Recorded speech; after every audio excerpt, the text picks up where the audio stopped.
Okay, I'm here. We're going to talk about the going to talk about the invention of the white race, Theodore W. Allen's magnum opus, what he worked most of his adult life on.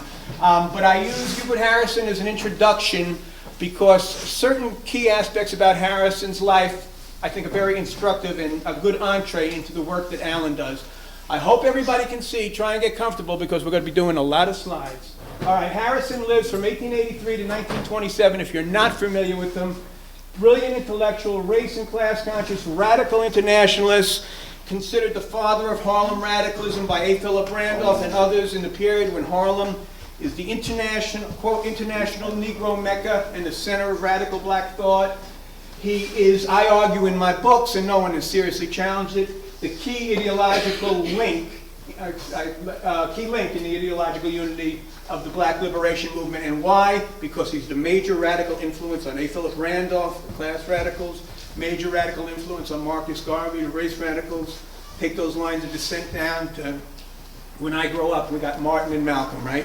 So he's a very key figure. People should, I think people want to learn more about him. Sean, we ready?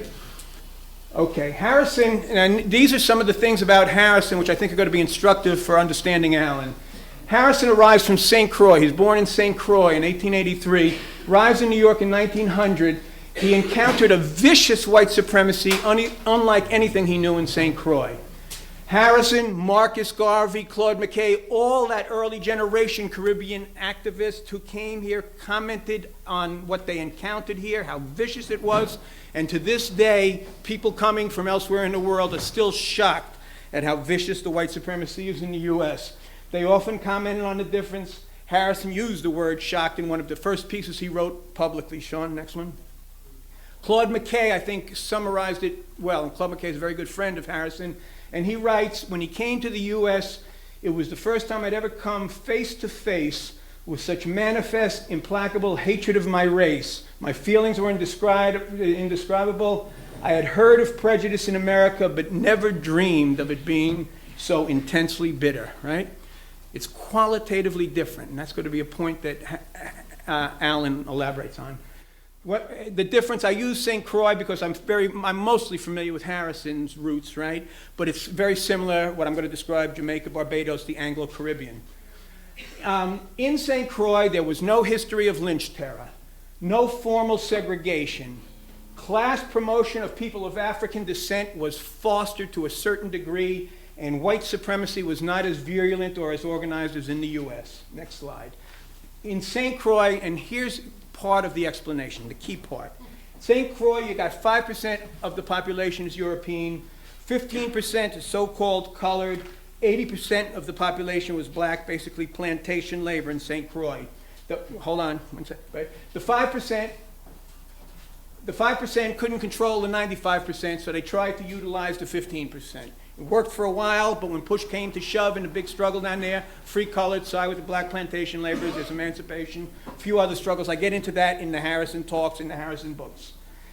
In St. Croix, the greatly outnumbered Europeans, for social control reasons, implemented a policy of promotion of a sector of the African descended population. Next slide.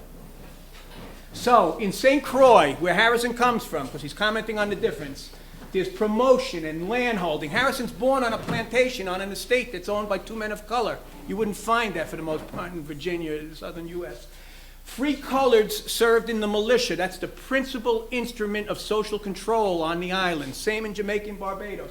In 1834, free coloreds in St. Croix, an edict of full equality. A law is passed, at least nominally, granting full equality between free coloreds and whites. In contrast, the U.S. in that period, the policy was one of severe racial proscription for African Americans. You accumulate and you get to knock on the door at midnight, right? There's no rising, there's no social mobility in general, right? Slave patrols in the U.S. were lily white in contrast to with the free colored, right? And that by definition, no African Americans serving in the slave patrol, they're not allowed, right? And finally, as opposed to the policy of edict of full equality, we know in the U.S. the law of the land was the Dred Scott decision. No black person had any right that a white's bound to respect. Harrison was the leading black activist in the Socialist Party for a while before he founds the New Negro movement and does many other things. While in the Socialist Party, he wrote some of the first major series on what was called at the time the Negro and Socialism. So it's the first black kind of activist Marxist writing on this. Major series in the New York Call and then in the International Socialist Review. He writes in 1911, a little over 100 years ago, politically, the Negro is the touchstone of the modern democratic idea. The presence of our Negro puts our democracy to the test and reveals the falsity of it. A touchstone is a black stone. You rub it against gold to test the purity of gold. This is an extraordinary metaphor. Any issue we look at in society, housing, education, health care, pick it. Let's put it to the test. How are black people faring, and what are we going to do about it? It's a guide. Get your antennas up. It's a focus, right? He goes on in that same passage. True democracy and equality for the Negro, and the phrase Negro he used, I'll get into that in a second, with pride. He led in the use of that phrase, as a matter of fact, implies a revolution startling to even think of. And what this here foreshadows, I believe, is the civil rights black liberation movement of the 1960s, which served as a catalyst for all the movement, the anti-war movement, the student movement, the women's movement, and so on and so forth. And those movements recognize it, right? Those heroic struggles. And why? Because the cause was just, but also because it was hitting at how social control is maintained in this country. It was a challenge, right? Regarding the use of the word Negro, what I want to just mention, Harrison fought in 1911 and 1912 to use Negro with a capital N in the Socialist Party and prevailed. By 1913-14 they were doing it in opposition to Negro with a lowercase n, racial epithets, and colored, the phrases that were used. So it was a self-assertion, a mark of pride. In the 60s there was a new generation that reassessed, and now they push for black, African-American, Afro-American, African, etc., right? And of course, Harrison then founds the militant New Negro movement. His paper is The Voice of the Negro. He edits Marcus Garvey's paper, The Negro World. This was very self-assertive in that period, right, with the capital N, just going on. And all of this we're going to see this, how it bears on Allen's work later. Next, Sean. In the same period, 1912, Harrison writes, 10 million Negroes of America form a group that is more essentially proletarian than any other American group, and the Negro under slavery, the most thoroughly exploited of the American proletariat. This understanding of black labor as proletarian is central to a whole new reinterpretation of United States history. We see it in Harrison in 1912, Sean. We see it in Du Bois in 1935 when he writes Black Reconstruction, which redoes our entire interpretation of that. And we'll see it more for those who take the class in Allen in his last work, Towards a Revolution in Labor History, which starts from the premise that slavery was capitalism, slave owners were capitalists, and black laborers were proletarians. And it does so many things in reinterpreting our history. First, we learn the most heroic examples in labor history. 2, we pull the covers off white supremacist betrayals of black labor. And 3, what Allen argues is we're able to really get at the roots and origin of this white race with that understanding going on. Harrison leaves the Socialist Party in 1914 over white supremacy. It's unfortunate that we didn't know much more about him for the last 60 or 70 years, because when he leaves, he utters one of the most profound but least heeded criticisms in the history of the left in this country. He writes, "The Socialist Party, like the labor movement, has insisted on white race first and class after. It put the white race first before class." Very profound criticism. It's too bad we weren't pondering that much more seriously for the last 80, 90 years. And it leads us right to Allen and his work on what is this white race thing, right? So this is Allen. This is around the time he's finishing the invention of the white race, I would say. He's finishing it in his 70s. Sean? We're going quickly now, right? Allen lives from 1919 to 2005. He's a working class intellectual activist, a former coal miner, factory worker, teacher, postal worker, librarian. He originates the white skin concept in 1965. Forget all this stuff that you've been being told about knapsacks and 1986 and 87 and all. He originates the concept in 65. It's so influential that the New York Times is writing in 1969 how SDS is waging a national campaign against white skin privilege. And Allen's analysis of white skin privileges that we're going to see is far different from what comes along later. And it's got to do with class and the understanding of the white race. He originates the invention of the white race analysis in 1974-75 in this pamphlet, which again is available online. I'll show you where in a second. And then over the next 20 years develops it into his 2-volume work, Invention of the White Race. Volume 1, and Allen is very careful with his terminology and his words, so they're not thrown out loosely. Volume 1, Racial Oppression and Social Control. Volume 2, The Origin, and I'm going to explain why he uses origin of racial oppression in Anglo-America. Here, if you have paper and pencil, but if you go to my webpage, you'll get all this. The webpage is simply www.jeffreybperry.net, my name. I think on the Brecht Forum page you can link to it. Much of what we're going to discuss about the development of his thought, but in much greater detail, is in this article that I did a while ago. It started out as 2,500 words for a publication called Daedalus and wound up to be 117 pages. Very serious analysis, Harrison, Allen. Available for free. Allen also, we're talking about the invention of the white race. After he finished volume 1 originally in 1994, volume 2 in 1997. 1998, he does a summary of the 2 volumes in 2 parts. They're each 50 pages long. They're available online from Cultural Logic, which is an online publication. Get them off my webpage. Again, everything free as we commended. This pamphlet, we did a new edition, 2006. We have it here, $3 if you want that. Hard copy, free online. Amongst his other writings, I just want to call your attention to, and these again are all available online, free. White Blind Spot, 1967, that's the real pioneer publication, and that was combined with this article, Can White Workers Crossed Out Radicals Be Radicalized in 1969? That's the article which so influenced SDS and much of the new communist movement in the next few years. White Supremacy in U.S. History, again influencing the new communist movement. Critical review of Edmund Morgan. I'm going to get into who Morgan is and why this is important. In defense of affirmative action and employment policy. Race, ethnicity, history in the 2000 census about Latinos in the Hispanic category. You'll find it very interesting. And a critical review of David Roediger's Wages of Whiteness. I really recommend people look at it. Next. Okay. Allen wrote on the back of volume 1 of The Invention of the White Race, the first edition, when the first Africans arrived in Virginia in 1619, there were no white people there, nor would there be, according to the colonial records, for another 60 years. And he had gone through 885 county years of records over 20 years, and I've got those records home. He would go to the county courthouses, and no one has done this with such rigor. This is what I call proletarian scholarship. This is the real stuff, right? And he would go there, and he would transcribe, and then he would come back, and he would type it up.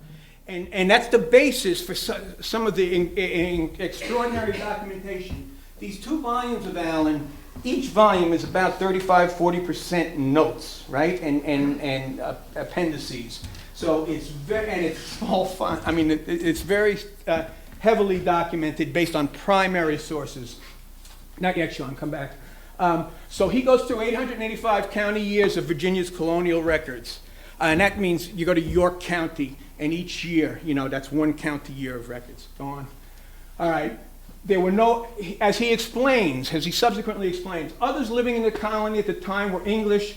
They had been English when they left, and naturally they and their Virginia-born children were English. They were not white.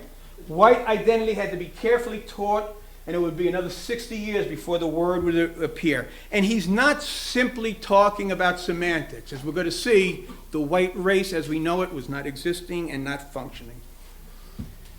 1640, still no white people. John Punch, about 4 or 5 months ago, you might have seen Ancestry.com did a piece that got picked up on the media about Barack Obama's ancestor. On his mother's side, they did a whole big thing. Barack Obama had an ancestor who had been had a sentence of lifetime bond servitude imposed upon him. That fellow's name was John Punch. But the interesting thing that they were playing up, in the papers was this was on his mother's side, not his father's side. But here's the only document that exists about John Punch. And John Punch, what's interesting is he runs away with two other bond servants, right? One is Victor, a Dutchman, and the other a Scotchman named James Gregory. They're still not white, right? Next slide, Sean. The big battle is there were no white people there. Bacon's Rebellion, 1670. This is the big battle that Allen focuses on, and we're going to talk about in some depth. But here's the account of the fellow who took the lead in putting down the rebellion, named Thomas Grantham. He's a ship merchant. I there met 400 English and Negroes in arms, who were much dissatisfied, betrayed them. Some were for shooting me, others for cutting me in pieces. In the final stages, 80 Negroes and 20 English. Don't leave yet, Sean. One thing, just anecdotally, since I talked before about Harrison's struggle to do Negro with a capital N, right? That was because it was now, and when Harrison comes here, it's all being spelled with a small n. But back in the 17th century, before the invention of the white race, this is the original document. Negro is with a capital N. Go on. All right, here's the main theses of Allen's work. If you don't leave here with anything else, try to just hear this, right? 3 prongs. The white race was invented as a ruling class social control formation in response to labor solidarity as manifested in the latter Civil War stages of Bacon's rebellion, but not only in that struggle. There was a whole period of solidarity, and struggle going on, which I'll talk about.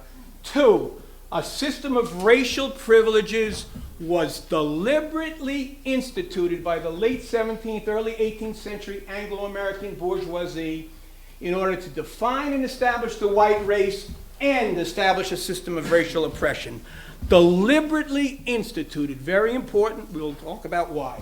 3, the consequence was not only ruinous to the interest of the African Americans, all African Americans, not only those who were enslaved, but but it was also disastrous for European American workers. That last thing about not in the interest of the European American workers is where some people who have talked about this white privilege going all the way back, even the Weathermen and stuff like that, don't get Allen, right? Because Allen's arguing, or they get him and they reject him, but that's not what Allen's saying.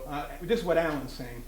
And by that he means their own position, the laboring class people, vis-a-vis the rich and powerful, was not improved but was weakened by the white skin privilege system. And we're going to try and document why.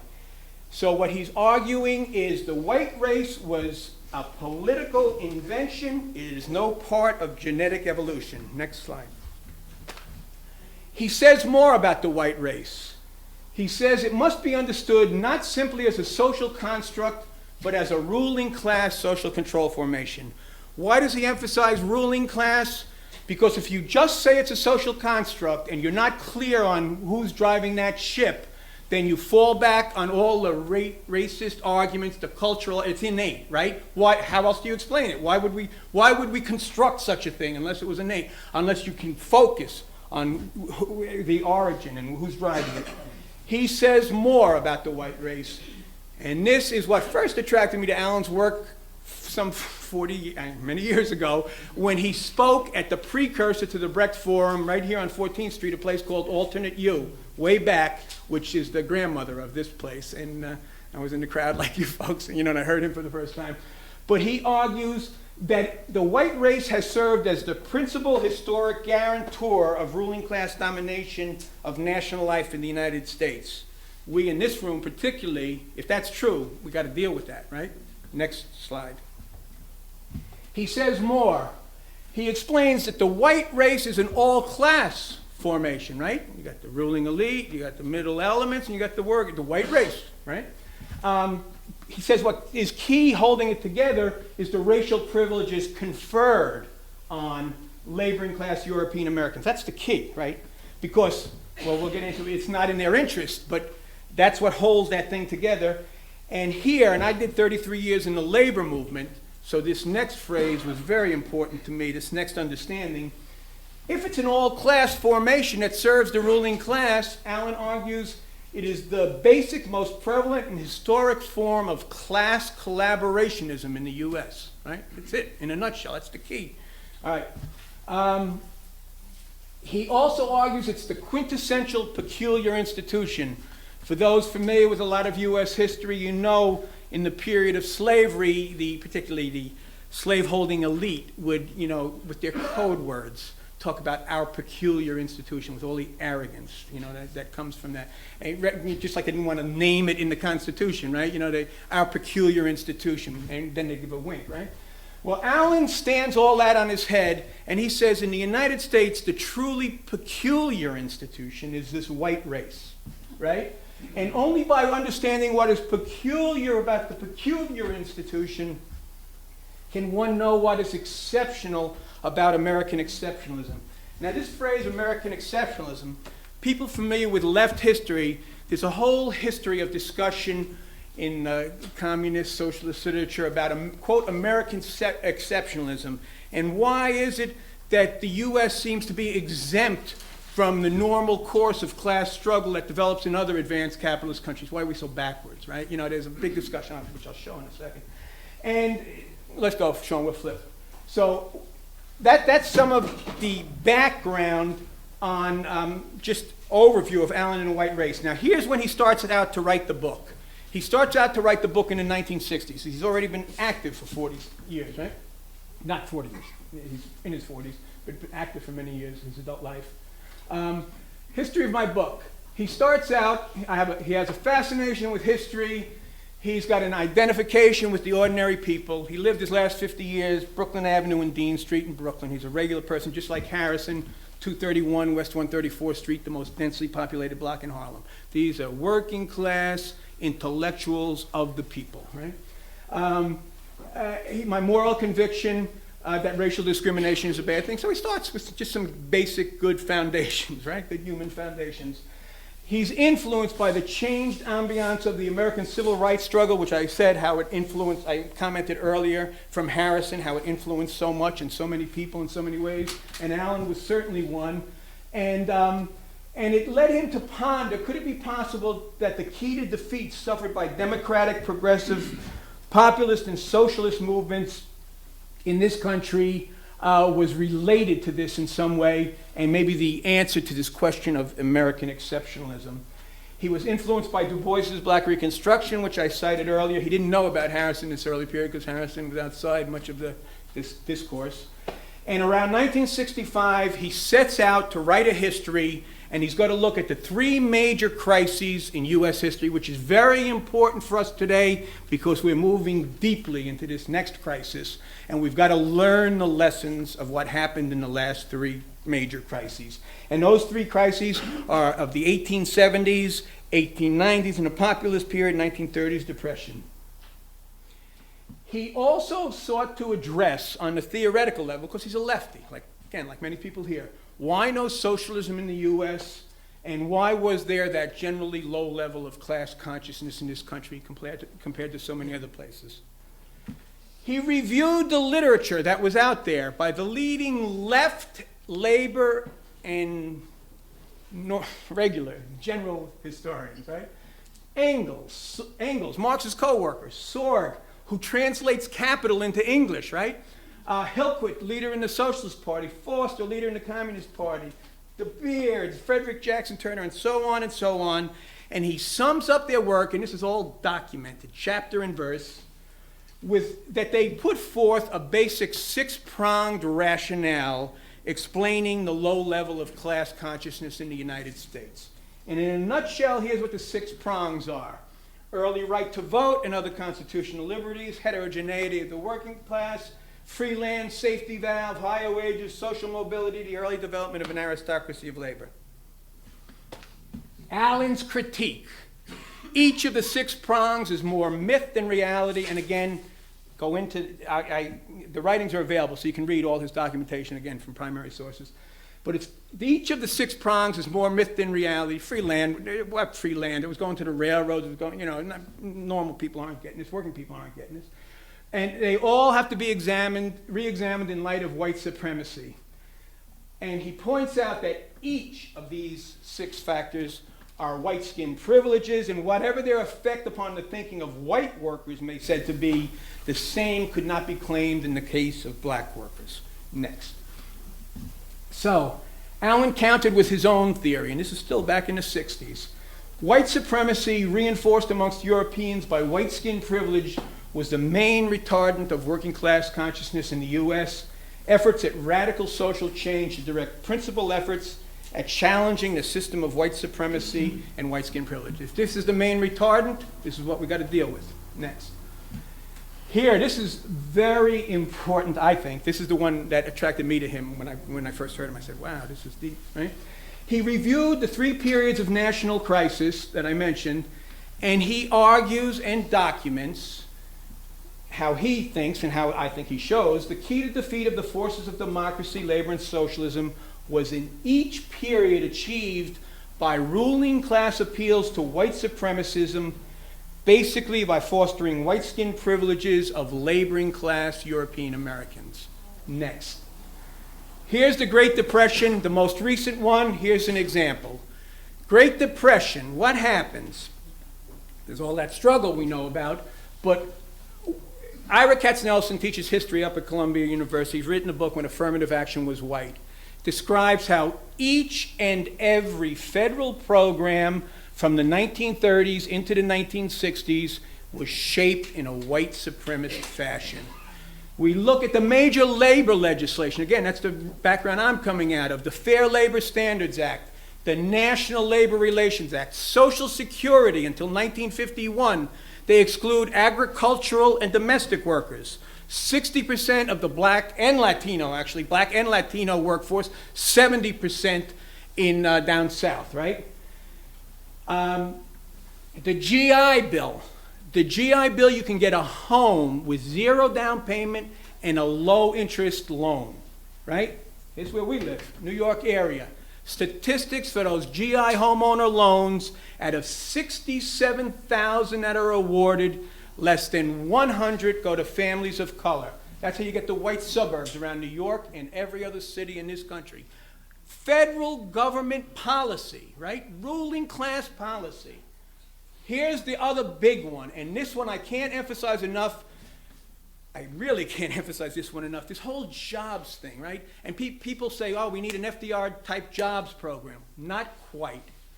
When the Depression starts in 1929, the black to white unemployment ratio was 1-to-1, which if you think about it makes sense because black people are brought here to labor, right? So it's not surprising that they're laboring, right?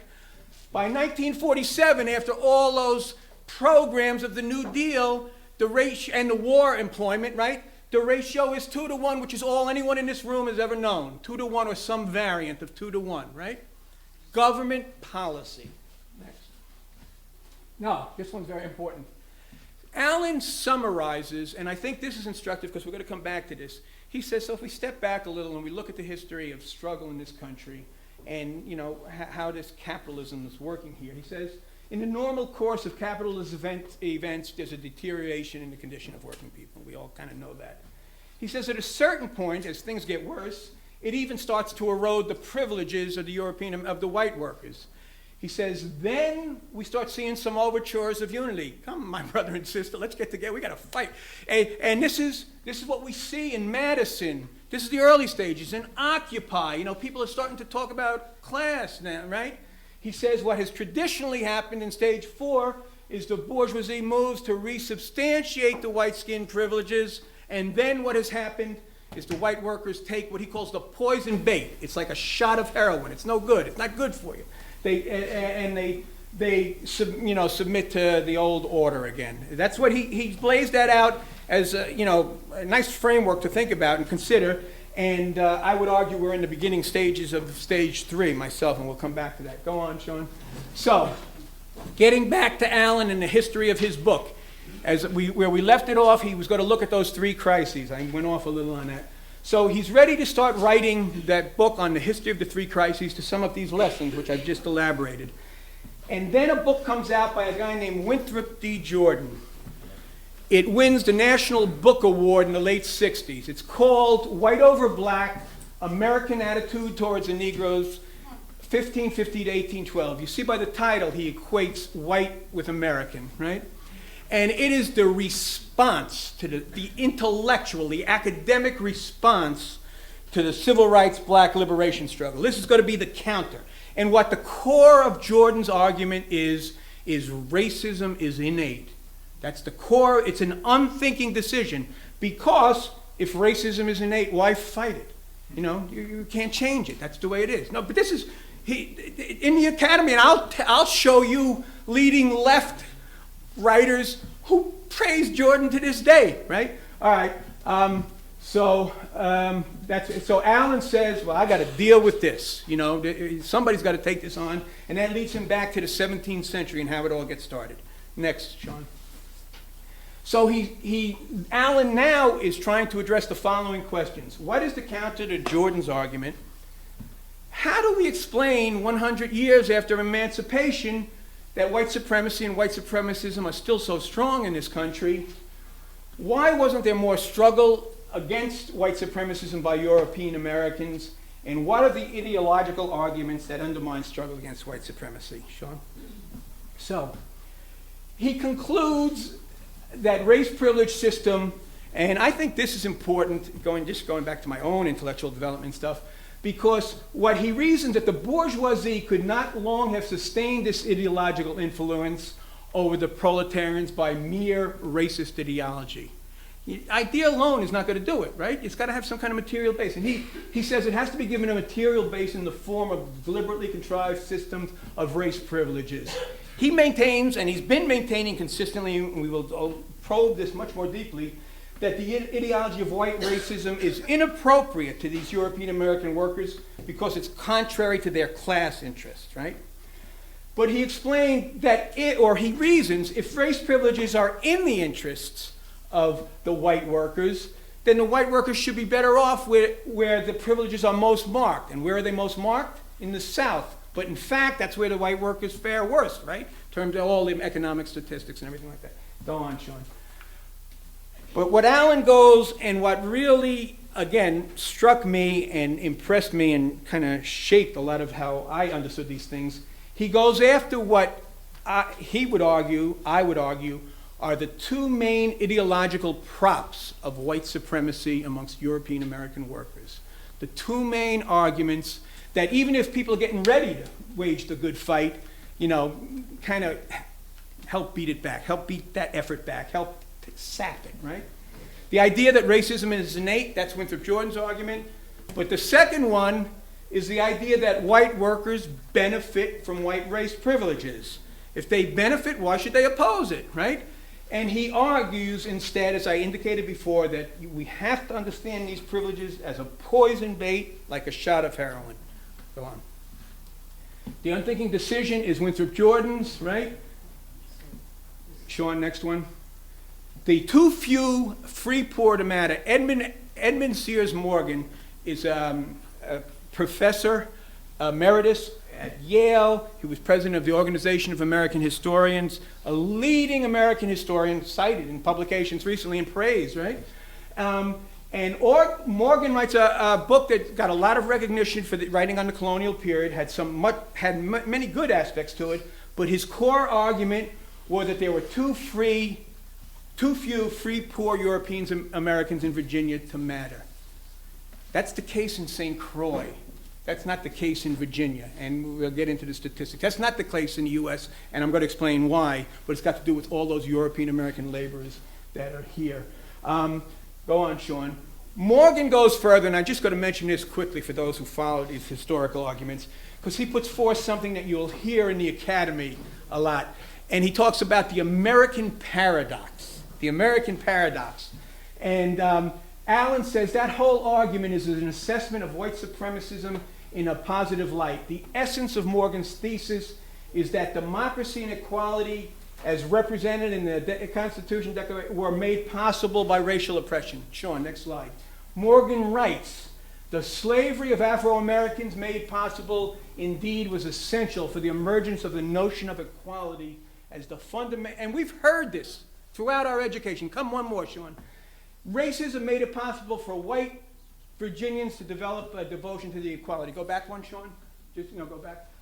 Well, if slavery brought us all these liberties, mustn't have been such a bad thing, huh? If racism brought us all this good stuff later on, it mustn't have been. That's the argument that they're putting forth. Allen stands all of this on his head. When he talks about Bacon's rebellion, he argues, rather than the slavery being the base, he goes, it was only by extending what were liberties in England as racial privileges in Virginia that the plantation bourgeoisie was able to impose the system of racial slavery and racial oppression. We'll get into that. Come on. Okay, Sean. So here's Allen. He sets out to write books. Okay, now we're going to get into the books. All right, The Invention of the White Race. All right, 2 volumes. Go on. Scholars, here's 5 of them right here, have described Allen's work as a classic. For those who came in early, I had 55 quotes from different people on how important this work is. They're on my webpage. You can read them with photos. You should read what people say about this work. He says, I begin this work with one assumption. While some people may desire to be masters, all are born equally unwilling. That basic egalitarian premise, and from that, all else will follow. All right, volume 1. Here's the contents, and I highlighted a few things. He's talking about racial oppression, social control. He's talking about Ireland. I'll explain why in a second, Sean. Very thoroughly documented with his footnotes into marriage, Mountjoy's starvation strategy for Ireland, Scottish slavery, English plantations. Go on. Allen has precision with words. Again, I want to do these next 3 words just to give people a little food for thought, since these are things we might hear out there often. He subtitled volume 2, The Origin of Racial Oppression in Anglo-America. Not the origins. Origins, singular. Sean? He goes, origin has the desired specificity, like Darwin's Origin of Species and Engels' Origin of the Family, right? I meant it to be consistent with the argument of the book. It's rooted in class struggle, the system of racial oppression that's imposed, right? It's not any pre-natural or pre-American prejudice. It's origin, not origins. Next. On whiteness. This is I worked 33 years, bulk mail center in Jersey City, a lot of places. I never heard this phrase once till they come to the academy, right? But people talk about it all the time now, whiteness, right? And Allen, just so you know, he personally stayed away from the phrase. He explained it's an abstraction, it's an attribute of some people, it's not the role they play. The white race is an actual objective thing, not biological, but political. It functions. And he goes, it's historically developed identity of Europeans. It functions, and it has to be dealt with, right? To slough it off under the heading of whiteness, to me, seems to get away from the basic white race identity trauma. One last Allen on words, and then we get into the story. You'll read that this book is about the origins of racism. Allen couldn't be more emphatic. He goes, my book is not about and does not pretend to be about racism. It is about the white race, the true peculiar institution, its origin and method of functioning as the most general form of class collaboration. He goes further, and he goes, indeed, I generally stay away from using the word racism because of the ambiguity that the ruinous ambiguity which white supremacists have managed to put, because race, if you use racism in general, oh, black people are racist, you get all that. He goes, no, the focus is on white supremacism. If I'm ever forced to use it, I'll use white racism and put it in quotes, but focus on what I'm talking about. Okay, purpose of volume 1. The reason Allen writes volume 1, and I should have had this here, he thinks the real stumbling block is this whole notion of basing our understanding of race on phenotype. So he goes, in volume 1, he wants to cut the ground under from that understanding of race. Go on. He begins by reviewing the debate over slavery, racism, which came first. It's very interesting. That's the introduction. It's a very worthwhile read for people. He reviews a lot of the historians' good points and bad points. Sean? He divides the historians who've written on our topic into two basic categories: the psychocultural, Jordan, Degler, socioeconomic, and he mentions a number of them, including Morgan, the Hanlons, Eric Williams, people may be familiar with. And he says he wants to strengthen this side of the argument because there are certain apparent weaknesses amongst the socioeconomics. Of all the historians writing in that early period when he's starting now in the 70s, the one who he thinks really nails it pretty well is Lerone Bennett Jr. If people are not familiar with Bennett, Bennett's a Morehouse graduate. He's the senior editor of Ebony magazine for many years. He writes Before the Mayflower, which many people have read, a host of other very important books, including his book, The Shaping of Black America, which I highly recommend, particularly Chapter 3, The Road Not Taken, right? And Bennett places the argument on the three, what Allen calls the three essential bearing points from which it cannot be toppled. And these are similar to what Allen argues, those three main theses, right? Go on, Sean. Then in volume 1, Allen goes on to look at some of the absurdities of race as we currently use the phrase, right? So he talks about colonial Hispanic America. There was a policy of purchasing of whiteness. Brazil, it said money whitens. U.S., no such whitening could occur. Come on. 1890, a Portuguese immigrant goes, it was British Guiana back then, now it's Guyana, right? Could go there and learn that he or she was not white. But that's a sibling, or even that same person could arrive in the U.S. and learn that they were white here, right? Next one. This one I really like, 1907, same year, same country. The last Spanish census, right? Spanish are moving out, U.S. is moving in. Last Spanish census, Mexican Indians and Chinese were classified as white. In the first U.S. census, they're classified as colored, and so on and so forth. Yeah, here's all the tortured 1/4, 1/16, one drop, same state, right? And go on. And yeah, it's worth reading and probably sharing with friends. Sean, flip. We'll keep moving. All right, one more flip. Okay, in the first of such absurdities, Allen wants to approach racial oppression as a sociogenic, as a sociological factor, not based on biology and skin color. So he says, I'm going to look at, and he also wants to look not on why the bourgeoisie had recourse to slavery. Basically, he believes they'll do it whenever they can get away with it, right? But rather on how they could establish that degree of social control. And this is just interesting for people who want to follow his arguments more closely. He understands racial slavery as what develops in this country, which I'm going to explain why, and that's a particular form of racial oppression, and he argues that when racial slavery ends, racial oppression still is reinforced, and that's why that question of why 100 years later we still have it, because all the core characteristics that existed under racial slavery retain with the racial oppression, and we'll go into that. Go on. Okay, then, thanks, Sean. The anatomy, by examining racial oppression, so he wants to look at the nature of the oppression, just as one would look at gender oppression or national oppression. He says there's firmer footing for analyzing its invention and peculiar functioning, and for confronting the theory that racial oppression can be explained in terms of skin type. This is very important. Again, this is what I was trying to recall a second ago. But he considers this phenotype, the skin-based argument, as they're basically the old ace in the hole of the racists. They want to condition us to think that way. All right, coming on.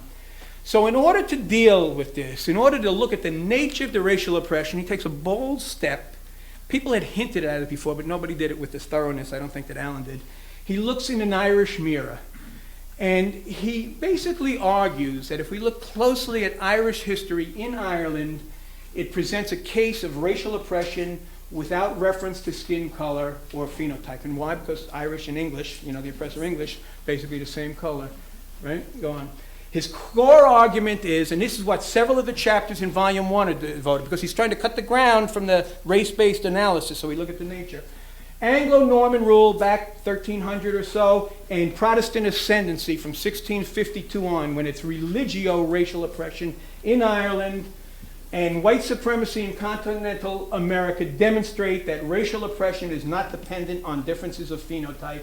This is one of the arguments he makes, and he draws out in detail the parallels of the treatment of the Irish in Ireland by the British, which people familiar with African American history would recognize right away. You say, oh my God, this is so similar, right? I mean, it's striking. Specific examples of racial oppression that he talks on in the book, but the main ones he focuses on these two, but also American Indians in the 19th century he talks about, and we can talk later about why he focuses on that period. Essential elements of discrimination. Again, people familiar with African American history are going to know this, but he talks about how in the early period there's the destroying the original forms of social identity, right? You have African chieftains coming here being slave, right? And exclude the oppressed group from admittance into the forms of social identity normal to the colonizing power. That's two of the early characteristics. Go on, Sean. He lists 4 characteristics of racial oppression, goes into detail how they existed, you know, in 18th century Virginia. And of course, if you look at these and update them, we still all have variants of each one of the 4 today, right? The declassing legislation, deprivation of civil rights, illegalization of literacy, and displacement of family rights. Go on, Sean. He considers the hallmark of racial oppression the reduction of all members of the oppressed group to one undifferentiated social status, the Dred Scott decision. Sean. He emphasizes that the ruling elite has 2 principal tasks. We should never lose sight of this. They seek to maximize profit, but they have to maintain social control, right? And, go on, Sean. So Allen offers 2 general principles of social control regarding problems of the colonizing power. And this is very instructive when we look at what happens in the U.S. versus the Caribbean versus Latin America in particular, right? But he goes, in general, these are the general, again, I want to get some thoughts out there so people can look and maybe get sparked to look further into this. After establishing commanding authority, the colonizing power pursues one of 2 general lines of policy. Sean? Where they found a developed and well-defined hierarchical system, the Aztecs, the Incas, right, is a hierarchy. The new rulers sought to adapt the pre-existing social structure to their own needs, co-opting amenable elements and using them as a buffer and social control stratum, right? That's one approach. Sean, next one. However, where they encountered a society with no previously developed hierarchy like that, and he's talking now the Spanish in the Caribbean, and particularly this one, the English in North America, right, which is the one that goes off the side. The conquerors employed a policy tending to the complete elimination of the indigenous population, which is what happens in the Caribbean, by slaughter and or expulsion, forcing them out, you know, which is what happens in Virginia, right? They keep moving the Indians out. But then, as they remove the native population, in this second situation, the colonized have to seek foreign supplies of labor to produce that profit, right? If they're not going to be able to force it on the people there, then they've got to get a labor supply, and it's got to be a labor supply that they can control. And this is getting very deeply into how the U.S., what we know as the U.S., differs from elsewhere. Go on. Here's his quote. I like this one about the slaughter and expulsion. Bourgeoisie could care less, right? Looks upon progress indifferently. Sean, next. Okay, he lays out a little schema for, in general, the social structure of class societies. He's using the phrase buffer social control stratum. It's basically the people in the middle who live in relative economic security, subordinate to the ruling class, day-to-day contact with the regular folks, people at the bottom with no productive wealth. Go on. In differences in a key distinction between national oppression and racial oppression. And he makes this distinction throughout both volumes. This is very important, I think, for people because we use these phrases, a lot of us now. He says one of the key distinctions is the source from which the social control stratum is recruited, whether it's from the oppressed or the oppressor group. Sean, under a system of racial oppression, social control depends upon denial of the legitimacy of social distinctions. That's what we knew in 18th century Virginia, right? Under national oppression, social control depends upon the acceptance and fostering of social distinctions. You're a national bourgeoisie, if you will, right? Come on. Under racial oppression in Virginia, any person of discernible of discernible non-European ancestry after Bacon's Rebellion, after they start setting up this system, were denied a role in the social control buffer. Whereas in contrast, in the Caribbean, mulattoes were included in the social control group and were promoted to middle class status. And that's, we see it in St. Croix, Jamaica, Barbados. We're talking Anglo-Caribbean now. Come on, Sean, sorry. So he says that this difference was the key to understanding the difference in the policy between Virginia's ruling class policy, because Virginia not only doesn't include any African Americans in the policy, but they fix a perpetual brand on every African American. He explains why and how this again differs from what is done elsewhere, right? One statistic, and people can think about this, in Jamaica, on the eve of emancipation, 23% of the enslaved African labor force were owned by people of color. It's a qualitative difference, right? Come on. The difference was rooted in the objective fact that in the West Indies, there were too few laboring class Europeans to embody an adequate petty bourgeoisie. And this gets to do with that demographics again. Remember St. Croix, you only got 5% European. There's no poor whites. So you can't base your social control system on them. Whereas in Virginia, for example, there were so many, and we're going to get into why and how Virginia develops and how Anglo-America, the plantation colonies, develop. So the difference is rooted, West Indies, there were too few laboring class Europeans, while in the continental colonies, there were too many to be promoted to the petty bourgeoisie, next, middle class. All right. He also talks about the transition from racial to national oppression. He's going to try and show the relativity of race. So he talks about how the British West Indies and Ireland, in the British West Indies, they try and implement the same system that they try and do down in Virginia, but it doesn't work because of those demographics and because it's a small area in the plantations and small growers can't compete with the plantations. There's no room, right?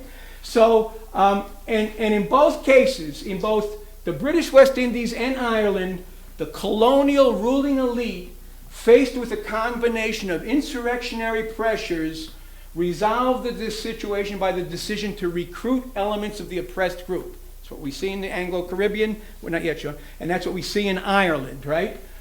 All right, so he talks about how he talks about this. So what you have is you have a situation where it's the same Anglo-bourgeoisie, the British bourgeoisie in Ireland, in the Caribbean, and in Virginia. But they develop different systems of social control based on the necessity of the situation. He's trying to undercut this argument that it's based on skin color, right? Because whereas we know, African Americans have no rights, but it's different in the Caribbean. We're not used to thinking in terms of these Irish have no rights, in Ireland, right, under the British, right? But that's the situation. So come on now. Come on. No parallel. So this is the major difference that he elaborates then: national oppression, racial oppression. This is what we talked about: Harrison, McKay, Garvey. They're all coming from this situation of national oppression, where they're not used to this virulent white supremacy that they encounter in the U.S. Sean, next slide. He starts to close Volume 1, get ready for Volume 2, by talking about how in the period after emancipation, there's a conscious ruling class decision to once again turn to a system of racial oppression. And what he talks about is key, how they set up the white privilege systems in key things, in the land policy, the immigration policy, and industrial employment. One more, Sean. So, and the last chapter of Volume 1, I think, is very instructive, particularly for people here in New York, because it talks about New York City. And it talks about the Irish. And the wave of Irish that comes in mid-19th century comes to New York and points out and describes how these Irish immigrants are victims of racial oppression in Ireland, and they come here and they become opponents of abolition, supporters of slavery, and viciously anti-white white supremacist opponents of African Americans, right? And he ties it again to the forces that are driving that. New York, people may know, during the Civil War, big tie, Fernando Wood wanted to go, the mayor of New York wanted to align with the southern states, right? and because it was financial interests, right? And he talks about the Southern slaveocracy interests and the Catholic Church hierarchy, Irish-American establishment, Catholic press, Tammany Hall. These are the forces really driving this this force to make these Irish white, right? White. They're victims and vicious opponents of the British, and all of a sudden things are changing here. Okay, so now we go to volume 2. This is what he called his best work. This is it. It's about 17th century Virginia. This is what he did all that research on. Virginia, founded 1607, Jamestown. Key dates, 1622. We're going to talk about this. 1670, reduction to chattel labor status. Bacon's Rebellion. Revisal of Virginia laws. Sean. Okay, this is the outline of the chapters. Next one. And again, the appendices. And see, he's getting into maroon communities, the bond labor system, the ruling class decision. Now, when we did these new books, I should tell you, I'm going to encourage people to get them. They've got new introductions. They've got new additional appendices that I put in there, background on his thought and what he's doing. But what they also have, each volume has a 25-page study guide so you can get through them, because these are not easy to get through. And there's greatly expanded indexes which also get into the notes. So the purpose of doing this was so you could really get into, and look, you want to look up maroon societies, here's all the pages, things like that. All right, going on. Okay, 2 common challenges faced by the European colonizing powers. This is what we described a little before. They have to secure a supply of labor and establish a system of social control. That's the 2 key tasks, right? Once they come, they've got to colonize. Here's where the English differ from all the other European colonizing powers. That's why it's different in Spain or Portugal. In both those respects, the Anglo-American plantation bourgeoisie differs from the other. Sean? Spain and Portugal had no surplus laboring population. They came as conquistadores, right? But the population density in Peru and Mexico afforded them a supply of labor. When the Caribbean peoples were exterminated, and when enslavement of Brazilians proved, not workable because they had a great continental expanse to flee to, they turned to African laborers for plantation. France tried to send some French workers for a while, called engagés, but it didn't work. They were high wages, and on these islands, again, you can't compete with the big plantations, right? And come back. And it was also on the supply route. Santo Domingo, Haiti, Dominican Republic was on the supply route direct from Africa, the way the currents came and stuff. Sean, come on. Holland was had major involvement in the trade of African laborers, right? But it had no surplus labor for export. So its main role was supplying plantation labor from Africa. England is different. It had a surplus of necessitous poor, needy poor, because it had undergone an agricultural transformation, a capitalist transformation. They closed the monasteries, right? They're kicking people off the land. There's enclosures, right? People are wandering around. They're vagabonds. And I'm not exaggerating, because they pass laws. They try and enslave the vagabonds. 1547 is the attempt to enslave the vagabonds. The source of labor was cheaper than any alternative source, and it was cheaper. For the English, this was the cheapest labor source, because they had them right there and they could get them over there. Come on. Key difference of all the European colonizing powers, only England used European workers as basic plantation laborers. We're going to talk about the difference. Why is it different in the U.S. than the Caribbean and stuff? This starts pointing us in the direction. Next. So the uniqueness was not that it came in the chattel labor form. Chattel labor form is all the various forms of bondage and what we call slavery. That was throughout the Americas. Nor that there were non-Europeans involved. That was throughout the Americas. What was unique about the plantation colony, Virginia, Maryland, and Allen, let me just say, Allen focuses on Virginia because that's where it starts. That's the pattern-setting colony. But that's the founding. 7 of the first 12 presidents are out of Virginia. This is setting the tone and the pace. And it's the model that's copied later on. Okay, so Allen argues the peculiarity was not in the supply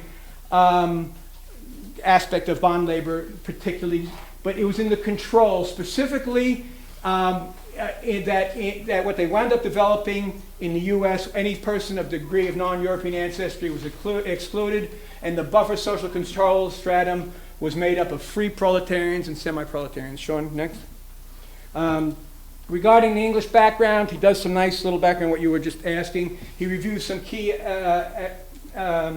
developments in the history of development of capitalism in England. Sean? What is very important is in 1547 there was an attempt to enslave English in England, and there's a rebellion, and they fight and they beat it back, and they establish some common law principles. And he talks about other reasons why they didn't persist in that because of the cost-benefit analysis, which he goes into. Alan is a very trained economist. I said he was a coal miner and stuff. He comes to New York. He teaches at the Jefferson School, which was a Communist Party school for many. He leaves the Communist Party, but he teaches economics there, Marxist economics. He teaches the Labor Research Association. Brilliant. He understands the economics, right, really well. Next. Here's a key thing. So what happens 1563 in England, the law is passed, and this is the labor law of England for the next 200 plus years, the Statute of Artificers. And basically two key aspects of it for our purpose right here. There would be no slavery, and laborers were to be paid wages. This is what we call the rights of an Englishman, if you will, right? This is, if you will. And so that's the law of the land of England who's coming to Virginia. This is their law, and the people who come are English. This is what they, all right. So by 1607, the conditions had ripened, and there's some colonization efforts, Sean. All right. Allen analyzes and discusses, I think people will find this, people interested in history elsewhere in the Americas, situations in different parts of America, particularly the Euro-Indian relations. And then he turns to Virginia. He points out a few key aspects about Virginia. It's a continental colony, not an insular one. So that means there's routes of escape unless you set up a system of social control that can contain. There's little significant stratification, particularly in Virginia, the area around Jamestown. The Native Americans living there are the Powhatan, right? And they're not a very stratified society, and it's a low population density. This is not going to serve the labor needs of the English, right? But the Powhatan were well provisioned, and for the first decade or two, they actually had the preponderance of force in terms of the Virginia colony. And this comes up, and some of this stuff I find striking too. Allen makes some important points on why the European powers didn't go deep into Africa, and it's because the Africans had the preponderance of force on the continent, for serious efforts to go in and move in, right? But the Native American population around Jamestown could not be surrounded, could not be exterminated, could not be brought under that degree of administrative control. Sean? Virginia Company charter is set up in 1606, and the members of the Virginia Company shall have all liberties, franchise, all the rights of an Englishman, quote again, if you will. There's a quantitative change in labor relations in 1622, right? Statute of Artificers says that wages will be paid and all labor is free. Throw that out. 1622. At the beginning of 1622, most of the laborers were tenants at half. They were producing tobacco. That was the crop. After 1616, tobacco was the crop in Virginia, right? Producing tobacco, you're working on an estate, a plantation. You work, you keep half of what you produce, right? That's the main form, but there's also wage labor, right? By the spring of 1623, what's going on is a massive reduction of tenants to servants, to bond servants, to chattel bond servants, people who could be bought and sold. And this is being done primarily on European Americans, because the first Africans only come in 1619. There's not that many yet, right? Not because of that, but I'm just saying it's the European Americans. All right, here's the key date. We got the anniversary coming up in another month and a half. 22 March 1622. On that day, the Powhatan Indians arise under their chief, and fearing the English would dispossess them, mounted what was to be, in relative terms, the strongest effort ever made to halt the Anglo-American occupation of Indian lands. First day, they wipe out 1/3 of the colony. One day, right? Within the next year, more would die from privation. Of the survivors, 2/3 were not fit for work, Sean. So what happens in the aftermath of this attack, and this is pre-Naomi Klein, all this shock doctrine, right? In the aftermath of the attack, and concerned about additional attack, the colony authorities forbade planting of corn, that's what the people were eating. That was the main crop, right? Corn, and near dwellings. So you couldn't even grow food to eat. You weren't, the perimeter was constricted. You couldn't go out because they were fearful of Native American attack. Half the landholders were dead. Corn supplies were limited. The price of corn goes up 8-fold in 1 year. The value of their labor for tobacco goes down. They're totally vulnerable, the laboring population. Sean. For the elite, the colony elite embarked on a scheme whereby tenants and workers were reduced to unpaid long-term bond laborers, right? They're imposing chattel bondage on these primarily European Americans towards the end of 1622 and thereafter. The laboring class is dependent on the bourgeoisie. They're compelled to submit. By the spring of 1622, contracts were appearing containing unprecedented provisions allowing the employer to dispose of the servants to the employer's heirs and assigns. They are now chattel. They can be bought, sold, passed on, right? Go on. Allen refers to this as the massacre of the tenantry. Sean?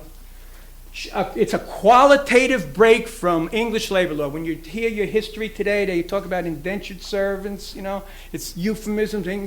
Europeans different than average, it's all code words, a lot of this stuff. The break from the statute of artificers, it's a qualitative break. This is not any carryover from English labor law. It's not a feudal carryover. Under feudalism, there's a two-way bondage. The serf and the lord each had obligations to the other. Here it's a one-way bondage. You got no say. You can be bought and sold. It's being imposed as custom of the country. That's the phrase in the records. These aren't indentures. These aren't people willingly signing, put me, signing in London, put me in bond servitude. And it's being imposed in Virginia. And it's not apprenticeship, which is some of the rationales that historians have used. Here's some of the stats. Of the 92,000 European immigrants brought to Virginia between 1607 and 82, more than 3/4 were chattel bond laborers. Not the history we've been taught necessarily, right?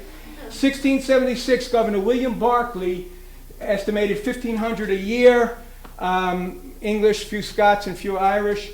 Such recruitment was generally coercive. Few were wholehearted volunteers. Kidnappings, ordinary convicts, still others prisoners taken in rebellion and exiled. I saw statistics yesterday, what they called the Irish slave trade, which went primarily to the Caribbean, but also up here, 300,000 in a 10-year period, right? Some of the numbers are staggering, right? Come on, Sean. Oh, you did. Thank you. Okay, now this is important, and you see this in Lerone Bennett, and Allen elaborates on this. Very important. In this 17th century, particularly mid-17th century, the early years, right? Conditions for African-American, European American laborers and chattel bond servants were very similar. Through 1676, and at that time, the time of Bacon's Rebellion, 3/4 of the bond servants were still European Americans, right? In fact, the conditions were very hard. I'm not saying this was a Garden of Eden, right, or your paradise or whatever. They didn't survive their first year, many of them, right, particularly in the early years. But again, 17th century, most of the plantation laborers were chattel bond servants. Sean?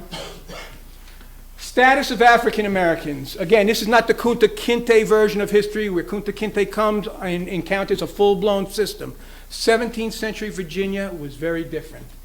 In 17th century Virginia, African Americans, not all, right, but not all English either, right, exercised marriage rights, exhibited social mobility, some had significant landholding, some were owners of European American bond laborers. They manifested many forms of resistance. Some voted, they had voting rights, right? Come on. 17th century, the record makes clear, and this is how Allen sums up based on going through all those primary records. The relative social status of African Americans and European Americans at that time can be determined to have been indeterminate.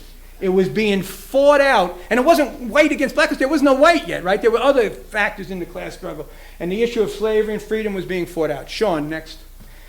Here's an example, and this is a very important one, particularly people interested in family history, women's history, so much and so key to the system that winds up getting developed. This is the case of Elizabeth Key. And this is another form. Allen goes page after page of the various forms of resistance, running away, fighting, going to court, all the different ways, that people chose to resist and decided to resist.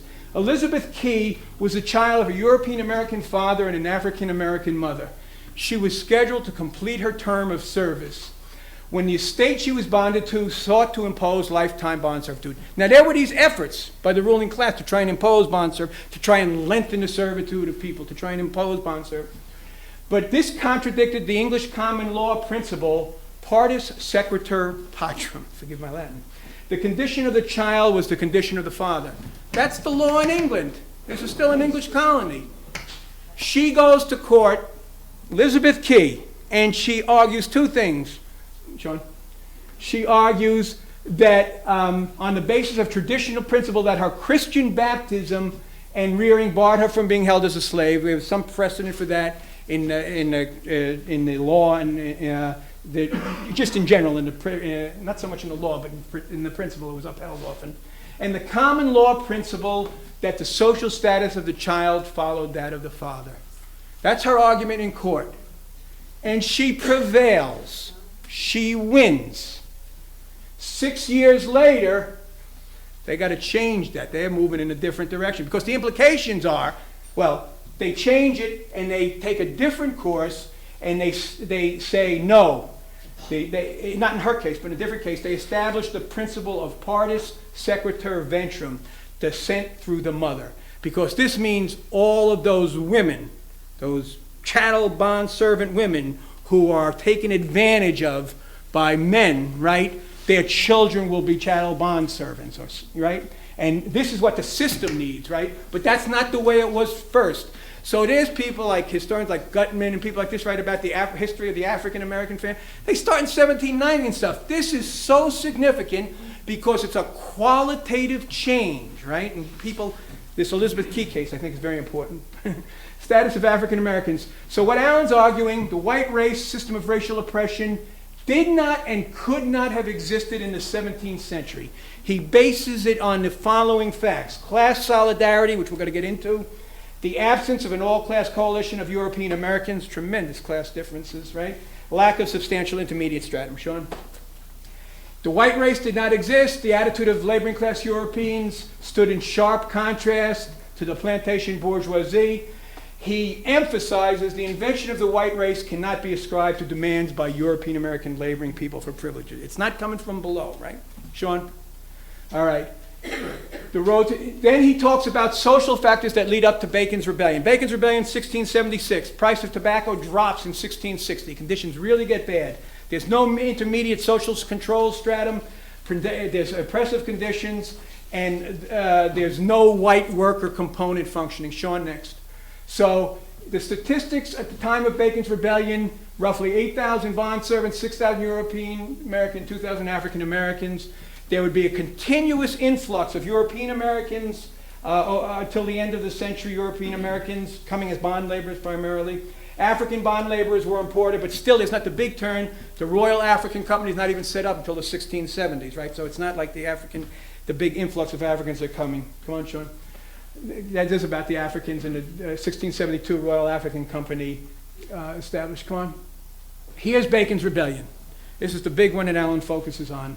There had been 10 preliminary bond servant and laboring class rebellions leading up to it in that period from 1660. It began in 1676 as a difference between the elite and the sub-elite. Basically, in Virginia, the elite planters liked things the way they were. They're the elite. They're fine with the way things are. The sub-elite were the planters on the make. They wanted to start building big plantations, so they wanted to push further. That meant pushing against the Native Americans who were on the perimeter, right? And so it starts out as an elite, sub-elite struggle over Indian policy. But it so often happens when the elite and the sub-elite go into conflict, right? People at the bottom of society get involved, right? And they take it in a different direction. So it's the second Civil War stage of Bacon's Rebellion. The rebels, European American, African American, rise up. They besiege the Capitol. They take control. They burn Jamestown. They kick the governor across the bay, and they control much of the land for months, right? According to Governor Barkley, 6/7 of the people are poor, discontented, and armed, right? This is what social control was a serious problem in 1676 Virginia. Go on. Go on. We've been through this, all right. Here's when Bacon's rebellion is finally put down. There's this account which I showed you early in the session of Thomas Grantham, Grantham's account again here: 400 English and Negroes in arms. You have European Americans and African Americans fighting together for freedom from bondage. You won't see that for the next 300 years. Down south, you know, arguments can be made. Come on. Supreme proof, Allen argues, that the white race did not exist. They fought side by side for the abolition of slavery. Sean, come on. Counterfeit. So what happens in response is the ruling class turns to a counterfeit of social mobility. They're not going to promote these European American laborers out of their class, but they're going to sell them a different bill of goods, right? Instead of social mobility, European Americans were to be asked to be satisfied with the presumption of liberty, which is a birthright of everyone in England, right? You know, and with the right of adult males who own sufficient property to vote for candidates for office. Sean, Virginia General Assembly deliberately stuffed the racial distinction with anomalous privileges, right? Go on. Revised the code. 1705, they granted guarantees to the European Christian servants. Now you finish your bond servitude, you're European, you get 10 bushels of corn, you get a gun. Go on, Sean. 1705, Act Concerning Servants and Slaves in 1723. These are major laws, but they're not only passing these laws extending privileges to the European Americans and disabilities on the African Americans, but they're propagandizing it in the method of the day. This is pre-internet and TV and everything, so it's put on every parish church and wall, and sheriffs post them at the courthouse door, and it's drummed into the people. Come on, Sean. Propaganda, it was to be drummed into the minds of the people for the first time. No free African American was to dare lift a hand. African American freeholders were no longer allowed to vote. They had been allowed to, right? A reinforcement against the mating of English and Negroes, right? Provided in the 1723 law, any white person found in company with any illegally congregated slaves was to be fined or to receive lashes. Sean? 1723 Act, and this is where we really get into the nature of racial oppression. It is aimed, an act directing the trial of slaves. It's got a long title, but this is where they take away the vote of African Americans. They formally take it away, and they explain, Governor William Gooch explained that it was, the law says no free Negro, mulatto or Indian shall have any vote at the election, and Governor William Gooch explains it is to fix a perpetual brand upon free Negroes. Now you might ask, why free Negroes, right? You know, here we go. So Allen emphasizes, surely that's not an unthinking decision, which is what Winthrop Jordan says, right? You know, racism. Rather, it was a deliberate act by the plantation bourgeoisie. Sean?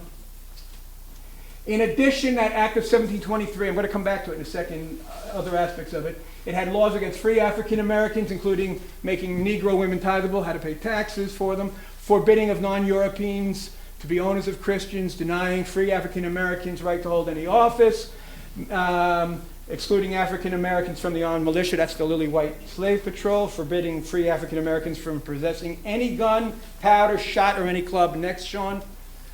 The denial of the right to self-defense would become a major factor in the peculiar American form of male supremacy, white male supremacy, which held that any European American male could assume familiarity, because African Americans were not allowed to defend themselves. Sean, next. Why the exclusion of free African Americans? The real reason for the exclusion of free African Americans from the intermediate stratum was a corollary of the establishment of white identity. If you're not going to promote these laboring class European Americans out of their class, you've got to give them something, you know, sell them something. So they're selling them this white identity, and the white identity has to exclude the African Americans. So this is part of the reason why the racial prescription. Come on. And this is what we see today. I mean, well, people can get into, you know, why the exclusion of, the mere presumption of liberty was to serve as social status.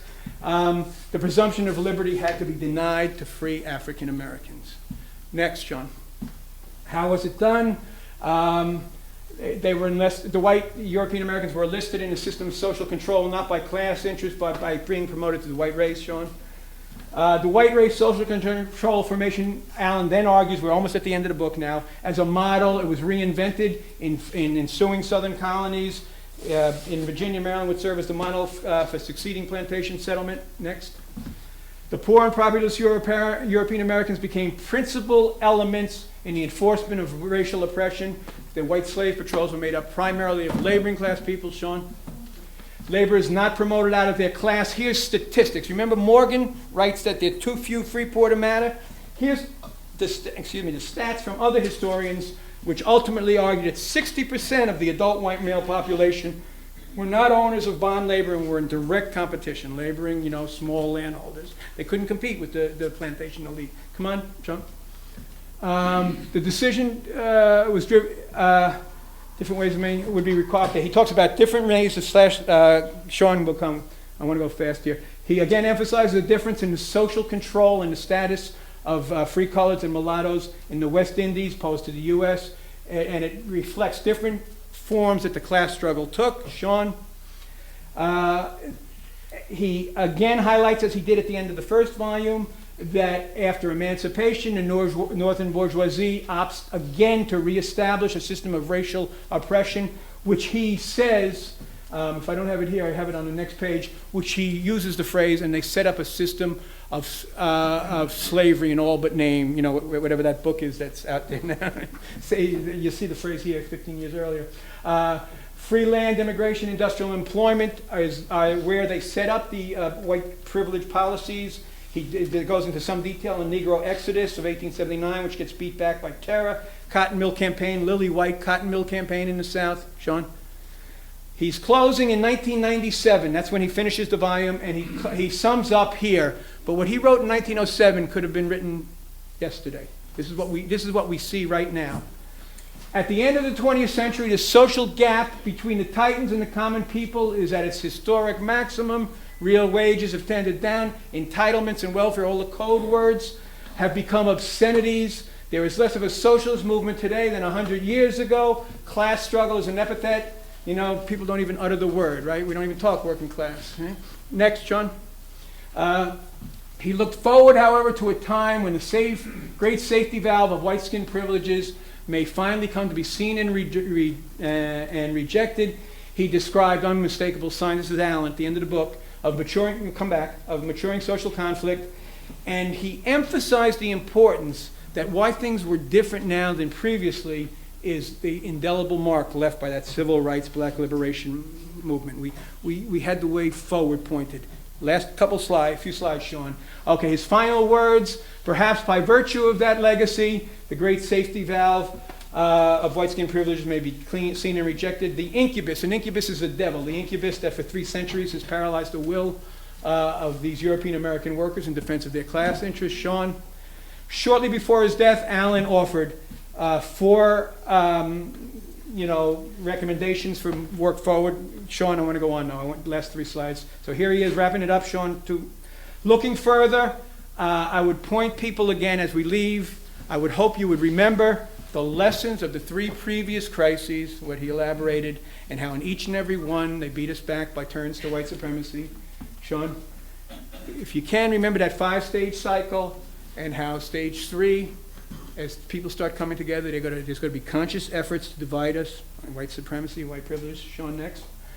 The crucial importance of anti-white supremacist working class struggle at all stages, but particularly stage 3 and 4. Sean, keep in mind that the struggle has to be led by anti-white supremacist proletarian class hegemony. Sean, remember, last 2 slides, remember the insights of Hubert Harrison, is my suggestions. That politically the Negro is a touchstone, and that true democracy and equality implies a revolution startling to even think of. It hits at the core of how they do it, and if we push in that direction, we're going to open many doors. And finally, John, remember, Allen, the white race is created and maintained as a social control formation. It is the principal historic guarantor of ruling class domination in the U.S. It reinforced among Europeans by white skin privileges, and efforts at radical social change should understand and reflect the centrality of struggle against white supremacy. That's it. Wow.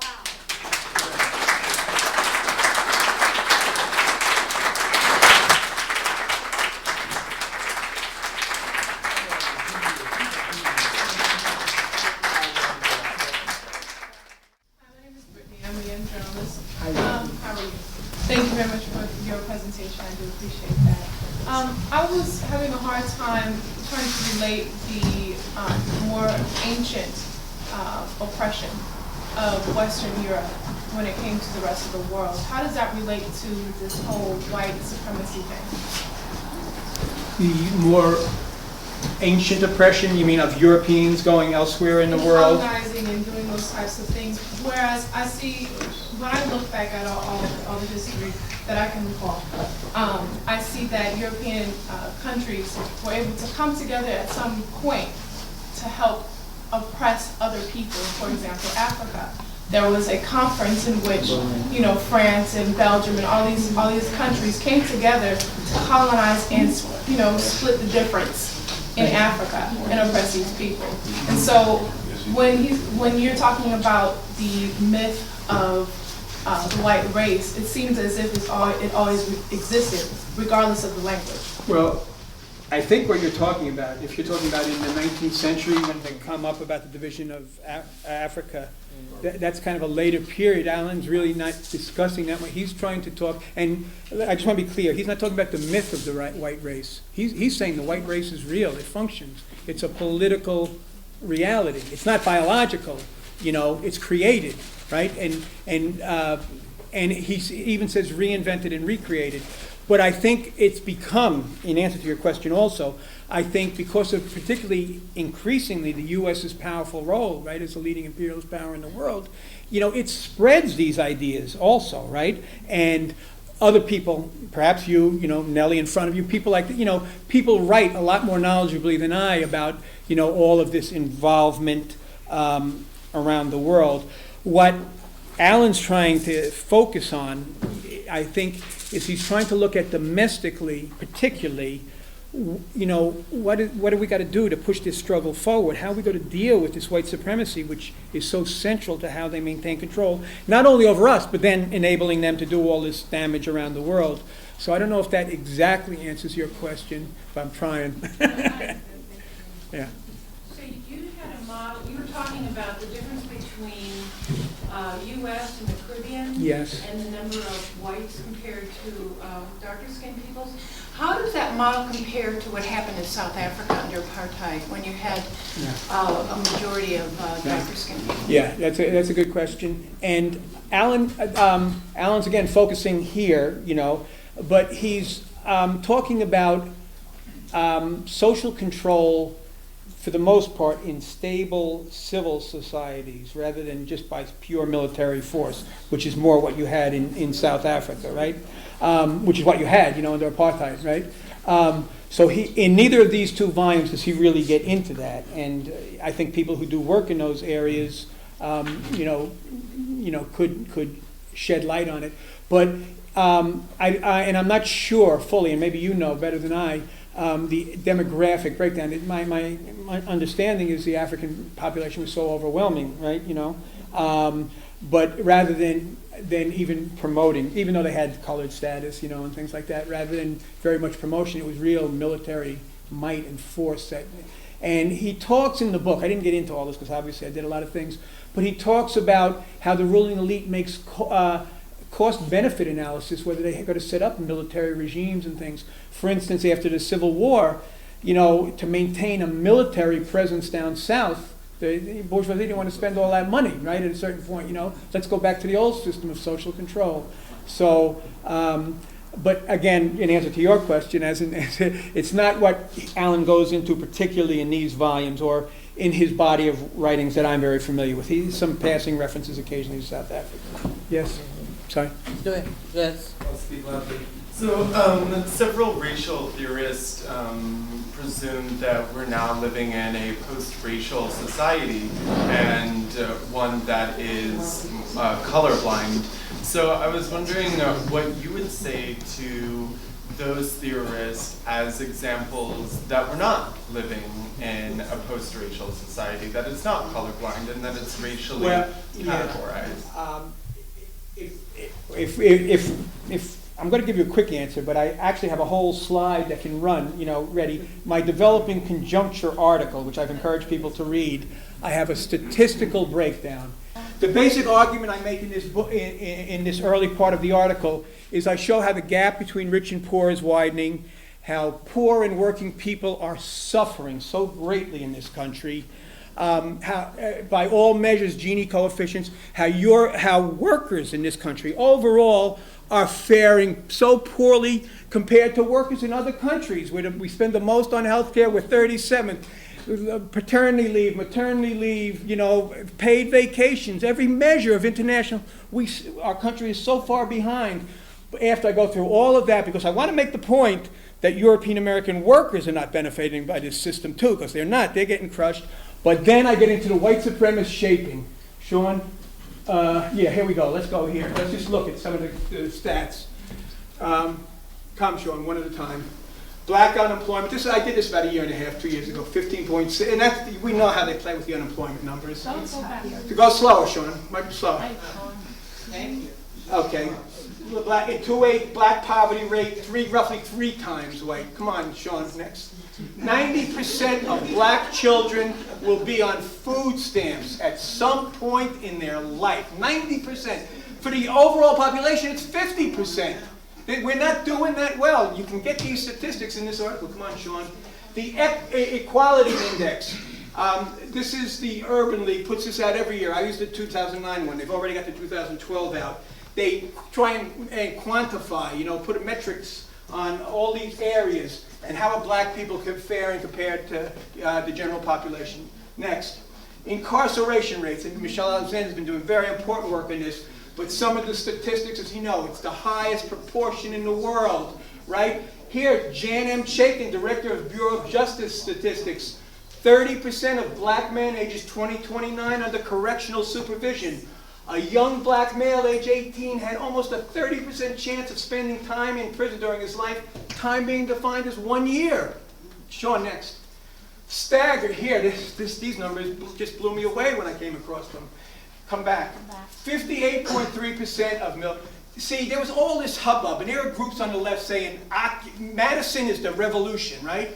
You drive 1.5 hours from, and when I looked at Madison, I saw Lily White. That's not that other people weren't involved, but I know a little about Wisconsin because I've been there. It's got a history of sundown towns, right? I mean, real sundown towns. You've got Milwaukee, which is the biggest city in the state, is the most segregated city. The gap between inner city and urban is the widest. The staggering 58% of Metro Milwaukee. And that's where Walker comes from, right outside. He comes from those suburbs right outside Milwaukee. African American males were not employed. And these are all the different categories. Unemployed, underemployed, blah, blah, blah. 58.3, and look at these cities. It's all over the country, right? So who's talking this post-racial stuff? Who'd you say it was? Sorry. Now, Nellie.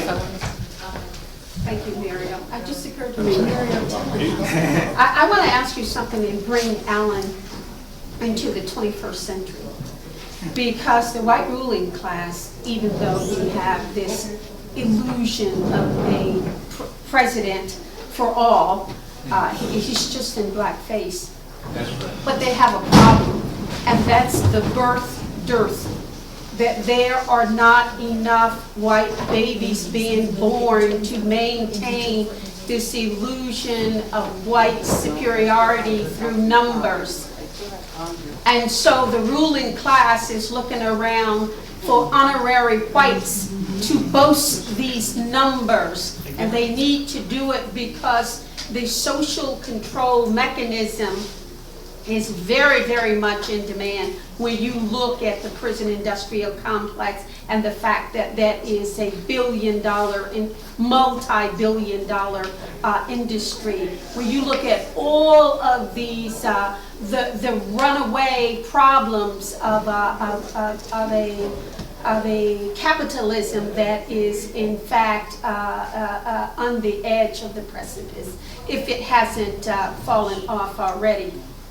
So there's a real problem with the white ruling class, and at this time, ironically, with a black president, the need for social control and this white supremacy on the domestic front as well as the international front is much more is much more needed than ever, because it is their profit and capitalism that is at stake. And what I hope you can talk about is how they're able to maintain this dichotomy with this illusion of this outright lie of a post-racial America and a black president who is really right of center, even more so than Bill Clinton, and how they are able to maintain these illusions while holding on to white supremacy and black subjugation at a time when black people are looking at their black president and find no fault. I mean, it's crazy. Well, But can you elaborate on that? I'll just offer some thoughts. And Nellie, if people don't know, works with Black Agenda Report. She's got a radio show in New York, so she's dealing with these issues a lot. She's an important resource. Just a few things. One, in terms of the post-racial, it seems to me, is largely, I don't think that's so much in these all-white enclaves and stuff that they're talking that. I think that's in the academy and, Soho and where are we, Yeah, right. And just, and they run it on some people who it will fly with for various reasons, and people could get into that. But they've been successful with this whole white thing, even though it's not an interest of people for a long time. So they've got major resources of propaganda and dissemination. The demographics are an issue, right? Part of the response, and again, some of the work you and your publication do, we talk about incarceration rates and denying of people rights, right? We talk about disfranchisement of Latino vote, things like this are going on. Gerrymandering, right? All these issues to try and maintain the power of that white bloc that they have, these red states and these red districts. But there are other things also, I would say. One is, and Alan hints at this a little bit, and then he talks about it in some articles, but when the Irish come, they are victims of racial oppression in Ireland, and they become white here. There are other books, how the Jews became white, how this one became white, how that one became white. Very powerful forces in this country pressuring people to, quote, be or think white, and to learn fast that black is bad. You don't want to be, that's the way it works. And just today on Hugh Hamilton, I don't know if people heard, he read a little thing. Anybody hear it? I think it was from Toni Morrison or something like that, way back, and she talks about it. It was very perceptive, I thought. But then there's other things that are going on.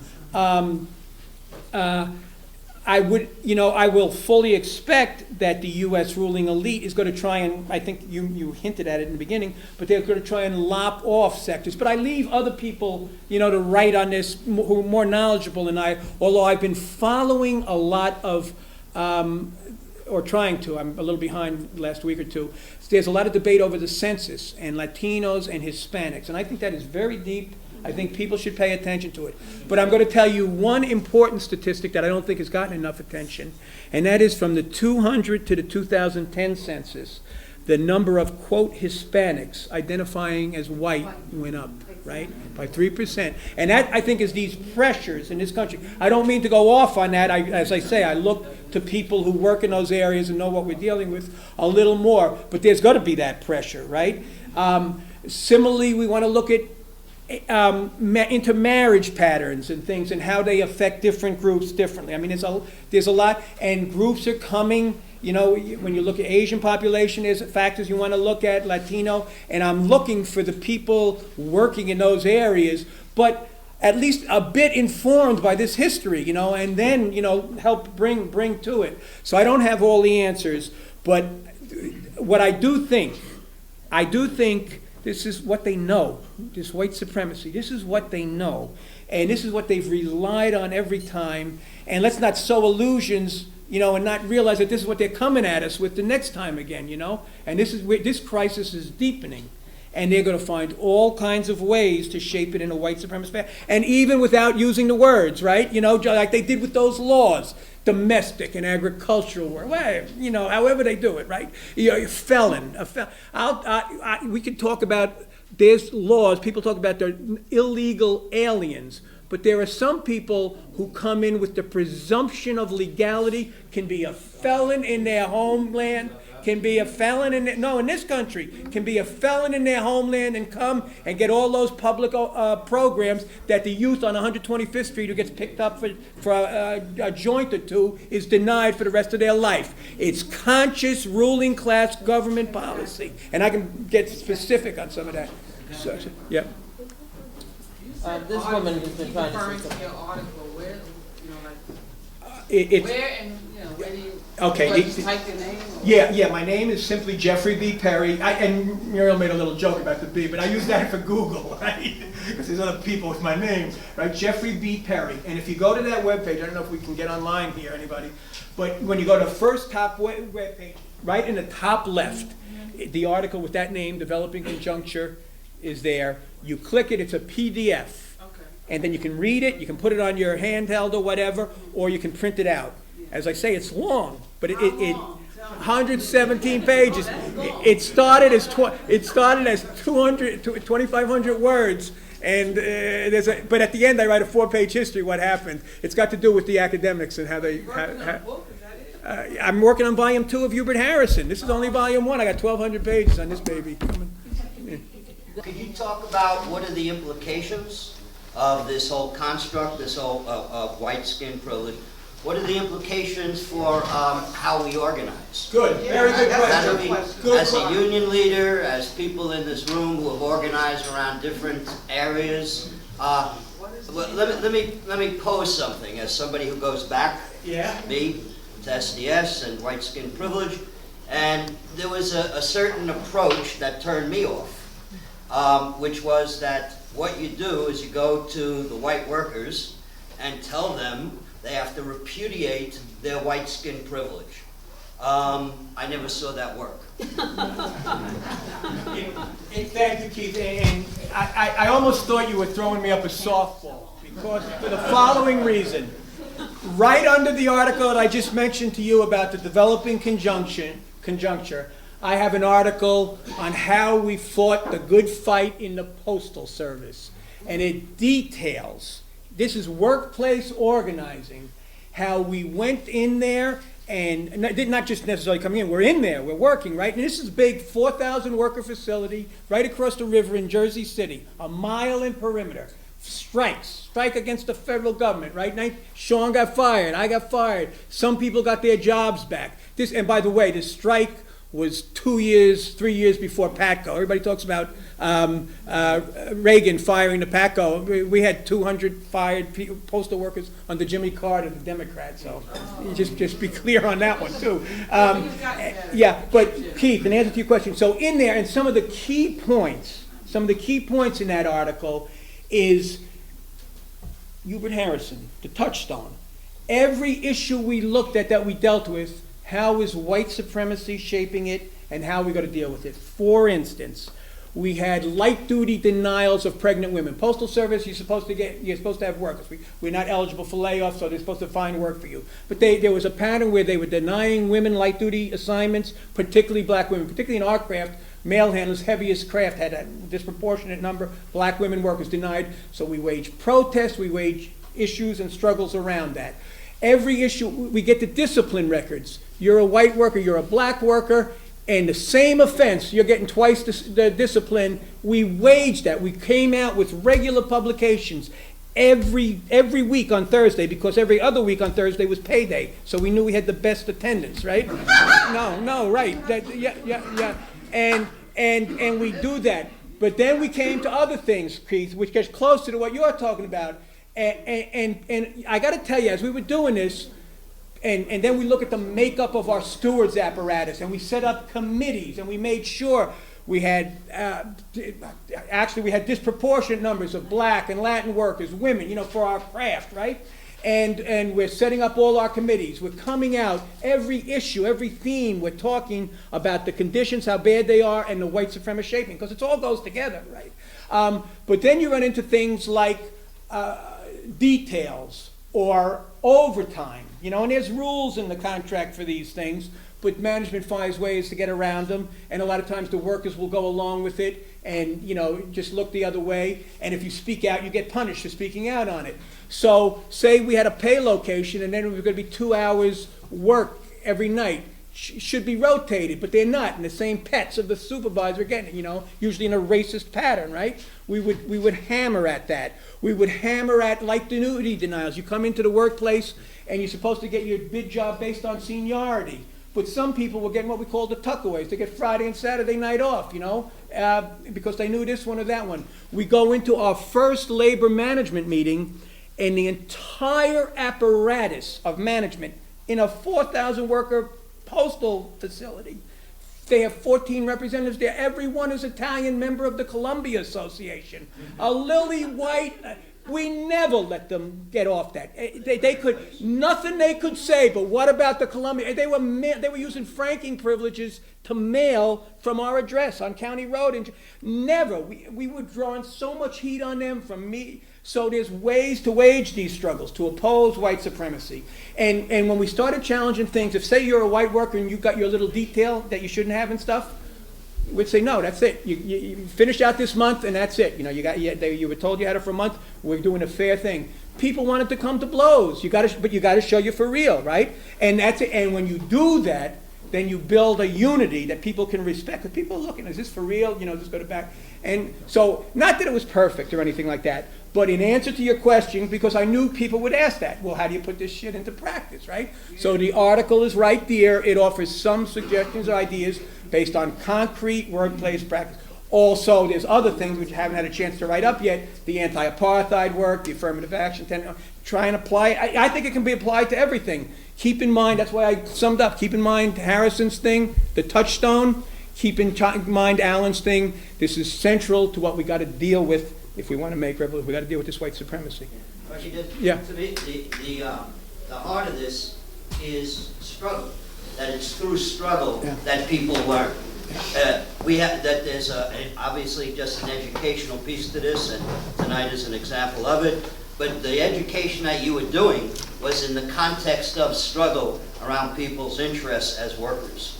Chief, just to respond to that, I try and do both. I mean, I try and do the practical work, you know, but I think it's important that we, in every way we can, go after this white race thing. We got to make clear that at least the progressives are clear. This white race is a ruling class social control formation. It's created by them, maintained by them, and it serves their interests. Now, what that all means, in one sense, again, I'll go back to Harrison. That's why I had the thing. Harrison leads in the struggle to use Negro with a capital N, right? 60s is the struggle, black consciousness and stuff like this. I think there's other struggles over identity that have to be waged, right? And I think there's got to be serious question of this white identity at all levels, and undergo, challenge it historically, challenge it in practice, things like that. That's my thoughts. You know, on one hand, we can think about like these kind of micro level activities that we can do to kind of push back. But there's also another piece that's there, that is that as people are really becoming conscious of these types of things, the system is already adapting. And I think that what we see is that, you know, and Michelle Alexander points to this, a couple of other political theorists and sociologists, they're pointing to this like changing, you know, structure of white supremacy. And, so my question is like, you know, that those kind of micro level, you know, things that we could do could aid in like kind of, you know, quick fixes. But how do we think about like the system that's continually changing and adapting, and like how do we? And well, another one is that how does this type of white supremacist structure fit into like globalism? If we're thinking about America and its white structure, but it's tied to economic struggle, right? What is this going to look like as we're becoming more of a global just in terms of the last thing, and again, I grew up in the era, particularly Vietnam War was very big. I mean, that was a big one, but that was white supremacist to the core, and people knew about, Muhammad Ali, right? I mean, he was clear, however he phrased, and in Africa now, I mean, or the anti-Arab, struggle. It's embedded in particularly the right wing's appeal, all this white supremacy. I mean, it doesn't even have to be said, it's these red areas, right?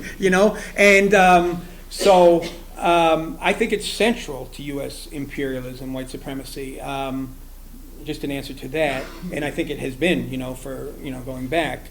In many of these areas, again, other people I think can write and speak more knowledgeably than me. The other about the micro, I'm not sure if I understood that. Like the system is continually, Right. adapting and changing, and it seems that we, spend time trying to figure out like what's going on in the present, while the structure is like a step ahead of like, Right. how we. I think they do that, and I think we have to develop plans and strategies and things. What I tried to do here tonight, I'm not trying to come with all answers or anything like that. I'm trying to present Alan's thing, Little Harrison. I think they offer insights. I tried to elaborate and hammer them a few times. In this country, white supremacy has been central to how they maintain control. The white skin privileges are crucial to that. They've created this white race to help in it. Every issue we look at, we have to look at how white supremacy is shaping it, and then that's where we have to be creative. What's going to be our response? How are we going to deal this and answer to Keith's to it, right? There's not a formula or anything like that. How are we going to deal with this, right? And I think that's what we got to do. And I actually think if we start doing that in good form, and particularly your generation, the younger people, right? As we do this, then the real leadership of our struggle is going to emerge. As Keith would say, people coming out of practice, but also with some good theoretical clarity on what's important, why it's important. Again, not that I have, And practice. yeah, that's what I'm talking about, the practice, right? Yeah, no. I'm not really quite sure about the history of this country and about the white privilege. The way that I see history on my part of the world was that we fight the struggle against imperialism and capitalism, which maintains the main focus in fighting against those who have control over the power.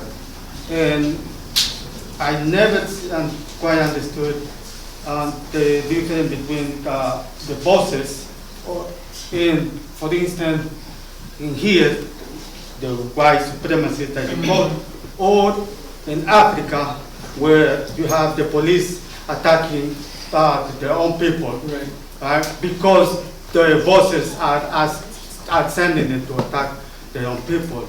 So I'm not sure whether really with this, what is this situation with the white supremacists, because what I can see is that even in the people who are in control, there's a division. So they're fighting for their own interests. And what they do is keep us divided, and then they pretend, like for instance, saying that I'm a Latino, so I have an interest different than African American and white and many other groups.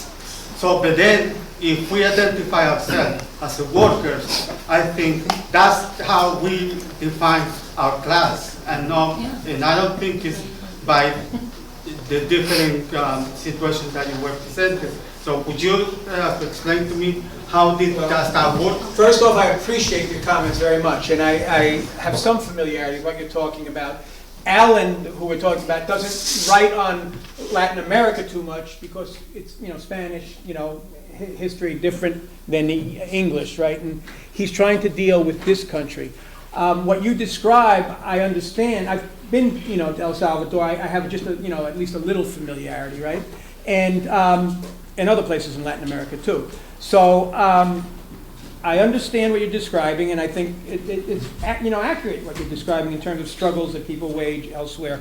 In this country, Alan again was talking about why was this country so relatively different, particularly than the other advanced capitalist countries.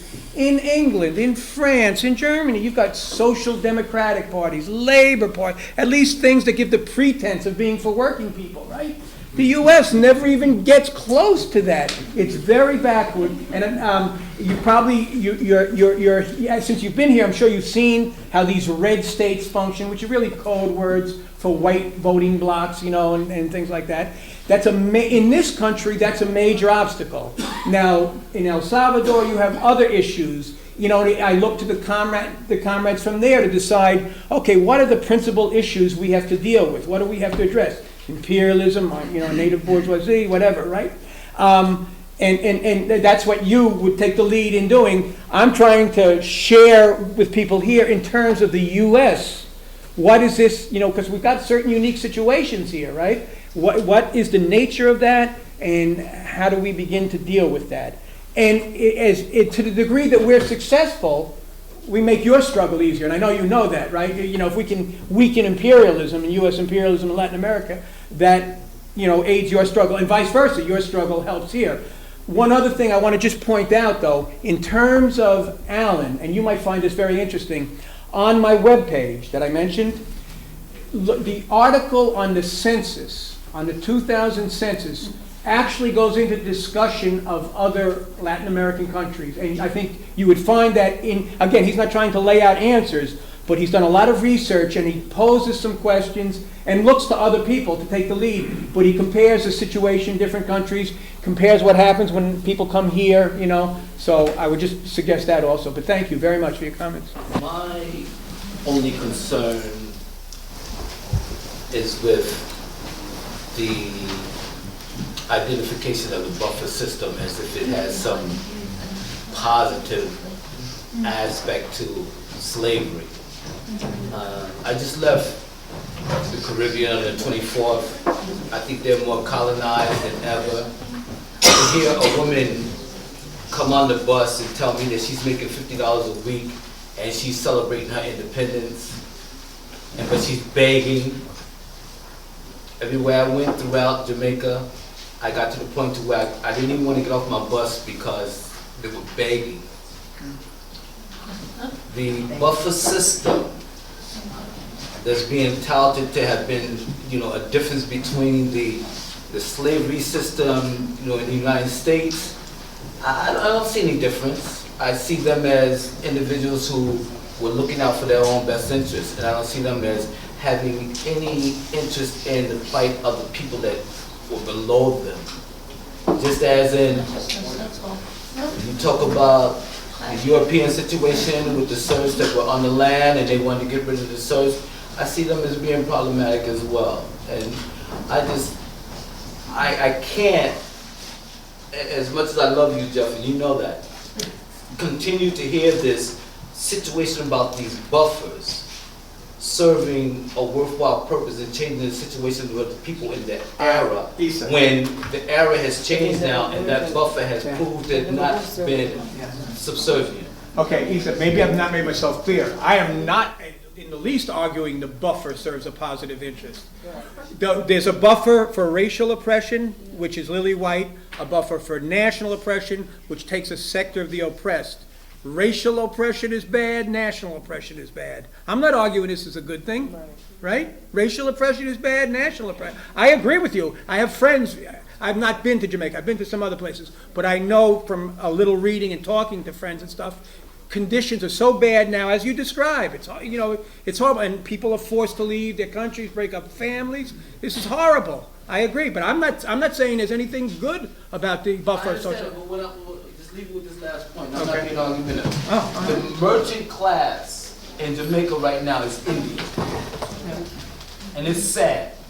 I have a picture that I took. I took 900 pictures in Jamaica. I only brought one home. I took a picture through the barbed wiring on the edge of the resort, showing the beach, but I had indigenous Jamaicans on this side of the wire. And it just touched me so deeply that this was the situation that they found themselves in. When the buses stopped on the island, they stopped at Indian shops. The drivers were rewarded for bringing American tourists to Jamaican shops. They were given little extras. But the people are suffering. And it's a result of the history. And this history can no longer be promoted as being any different from the American situation, because the enslavement is the same and the historical ramifications at this time are the same. It's just, well, I agree. People are suffering worldwide. In that developing conjuncture, I try and make that point. You know, this crisis is deepening. It's getting worse for everybody. There are different systems of social control, and if you're going to function in a country, you've got to understand how they're maintaining control if you want to wage successful struggle. That's basically what I'm arguing. Right? My question pertains to the invention of the white race as a function of the appropriation of guns. I mean, something that I took from the get-go was that gun ownership rights were stripped from certain people and put in the hands of other people. If you look at the Irish-American experience in New York, for example, a lot of Irish-Americans became police officers. I'm not making any value judgments on police officers, but there's a history of trigger-happy police officers. You look at Katrina, you look at what happened after the flood, there were trigger-happy people there. And in general, it seems that the dialogue that's going on, especially in the wake of Sandy Hook, is that, you know, we as Americans, our fundamental right is for gun ownership. And when you hear people arguing this point, it seems like a certain nostalgia for a time when the Ku Klux Klan, you know, the idea that you can own a gun is a way that you can perpetuate racial oppression. So I would like you to comment on that. Well, just very briefly, and I know there's been some more discussion within the past few weeks on Second Amendment and some of that history. But in general, I had a few references there to when they stripped the right to own guns from African Americans. They stripped the right of self-defense. And they extended it. You finish, you're European American, and you finish 5 years, here's your gun, right? That's what they were doing. That's the laws they're passing. And so there's been an aspect of that all along. And I think certainly some of the most ardent defenders of the right to possess arms and stuff have been, you know, people tied to this whole white supremacy thing, and you know, and it's particularly been in the context of white supremacy. However, I'm also aware, and this is where I've not followed all of this, but when we grow up, growing up in the 60s, and when the Black Panthers said, well, we should have the right to have guns too, there was a very different response, right? They want to change the laws all of a sudden. So again, I've just not so current. I mean, to the last few weeks, there's been a lot more discussion on this. And I'm, you know, willing and eager to learn on all of this. It's not something I've been tied up doing this. Really, to tell you the truth. Yeah. Ronald? The major contradiction I see is capitalism itself, because race is a tool used by, and you described it, used by the ruling elites. If I didn't make that clear, I agree with that. I'm sorry. Yeah, but I mean, it's a tool used by them. Yeah. That necessitates and facilitates the exploitation that has to come with capitalism. That has to be poor, absolutely. It just cannot survive without having poverty. You see, and I think we have to kind of push the understanding of capitalism and its nature and how insidious it is to human nature. You see, I think that's where the sharpest contradiction comes from. Therefore, capital is private and labor is social. We see that kind of thing going on, and we have to understand what that means. And I think if we can, because I don't think we can get rid of the racial issue until we get rid of the capitalist system, because that's the system that promotes profit. And as long as you have profit, You're going to suck the blood of poor people and keep them oppressed, white, black, whatever. Alan threw out, and if I didn't make this clear, I mean, this guy is so thoroughly anti-capitalist, and he does the economic analysis, what you're talking about, the political analysis. It reeks of anti-capitalism, anti-plantation bourgeoisie. I mean, that's what all his work, his life. He used to talk to me about coming up out of the mines and seeing the foreman and that real class, sentiment that he had. But when you argue that you have to deal with capitalism to deal with racism, Alan is arguing something different. He's saying this white supremacy is crucial to how capitalism maintains social control in this country. And if we want to undo capitalism, we've got to really take this issue on. That's the difference. I'm just in a bit of a quandary how all this is really going to work out, because does anyone know who Terry Brooks is? Who? Terry Brooks is a novelist, all right? Yeah. And he's written all these books. He's written the scripts to like Star Wars and everything. Noble works in a bookstore. Yeah, he sells millions of copies of books. I don't want to insult Alan or Hubert Harrison, but and any academics here, but it's like you all are not in the game, and all these books, there are races, right? Races they're just races. Everything is explained racially. Okay? Do you understand me? I mean, the biggest movies now is what? Tolkien, right? Races. This from Wagner. Races. Everything's explained racially. Verstancy. You understand? Right? You just said with the Republican Party, right? The Republican Party just came up there and said, we're the party of white males. Right? That's what the Republican Party just said. So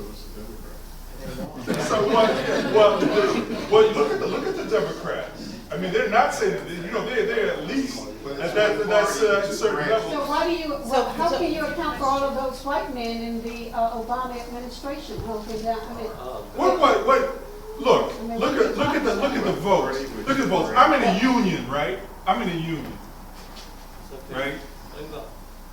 The unions, right? When they get, which are tiny, was like 10% now. It's like so 60%. When they get 60% of 10%, they say, well, we're successful. The rest of the white boys, they do whatever. And because what I'm really worried about is that you have with all this gun control thing, what really has happened is like all these white people went and bought guns. I'm really worried about apartheid. That's what I'm worried about. Because remember, 1920 in Germany, they had a socialist president. 13 years later, they had Hitler.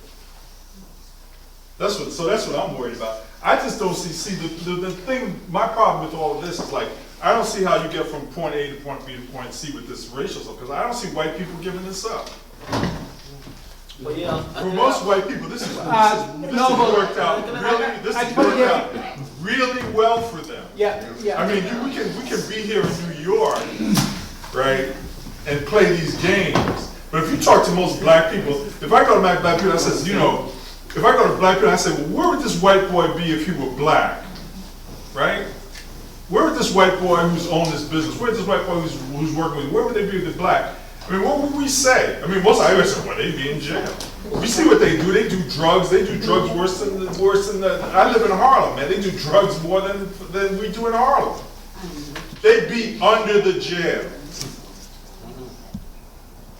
All right. So I just want to see, someone needs to explain to me how we get to point A to point B. And with the gun control thing, all these white boys buying guns, and the white left is saying, oh, control guns, control guns, control guns. I'm back. I'm getting more back to the '60s. I said no. Let's get the gun, because the U.S. government has insane weaponry. You talk about fascism. They're talking about controlling assault weapons, not giving up your guns. Yeah. I mean, come on, get with it. No. Well, get with what? But the debate, what started this? No. A white boy killing his mother and these students in the suburbs, which is like paradise, right? I know. Nothing that I tried to say today, I hope, gave the impression in every area of this society. I threw up the statistics at the end. Black people are faring horribly, far worse than European Americans. There's nothing saying anything but that. I'm also arguing that European American laboring people are not faring so well as you maybe just indicated, right? I'm also, although we didn't get into this, I understand your assessment of how some of these European Americans, these white people, are locked into that white race thing, and that's going to be a tough nut to crack. I understand that. I think what we've got to start trying to do is wage the struggle. You got to start trying to break some people off. You got to win people. We've got to learn the more accurate history, and we got to wage practical struggle like Keith was talking about. So what choice do we have? We're up against it. This is what we got to do.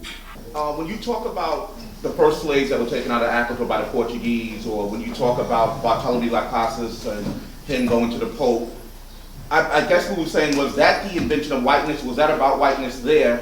Or is there a continuation, or is there a gap between that and what happened in Virginia? Yeah, I think what Alan's saying is that there's a qualitative difference, right? Portuguese are taking Africans, Europeans had gone into different areas of Europe, the English are shipping Irish slaves. I mean, you know, things are going on in these 1400s, 1500s, 1600s. And certainly Africans are bearing the brunt of that from certain sectors also. But what Alan argues, he basically says, in the Caribbean, Jamaica, Barbados, in the Anglo-Caribbean, you have slavery. We recognize that, right? That's what you're talking about. But in the U.S., he calls it racial slavery because the key to maintaining social control is this white race thing, which he says is what we've got to come and deal with. So he says how they maintain control is different. Not that there's not a ruling elite that's white in both places, but after that, who's taking part in the social control? Thank you. What? Isa, I'm here. We can talk. See you in class. Yeah. I'm good. My question is fine.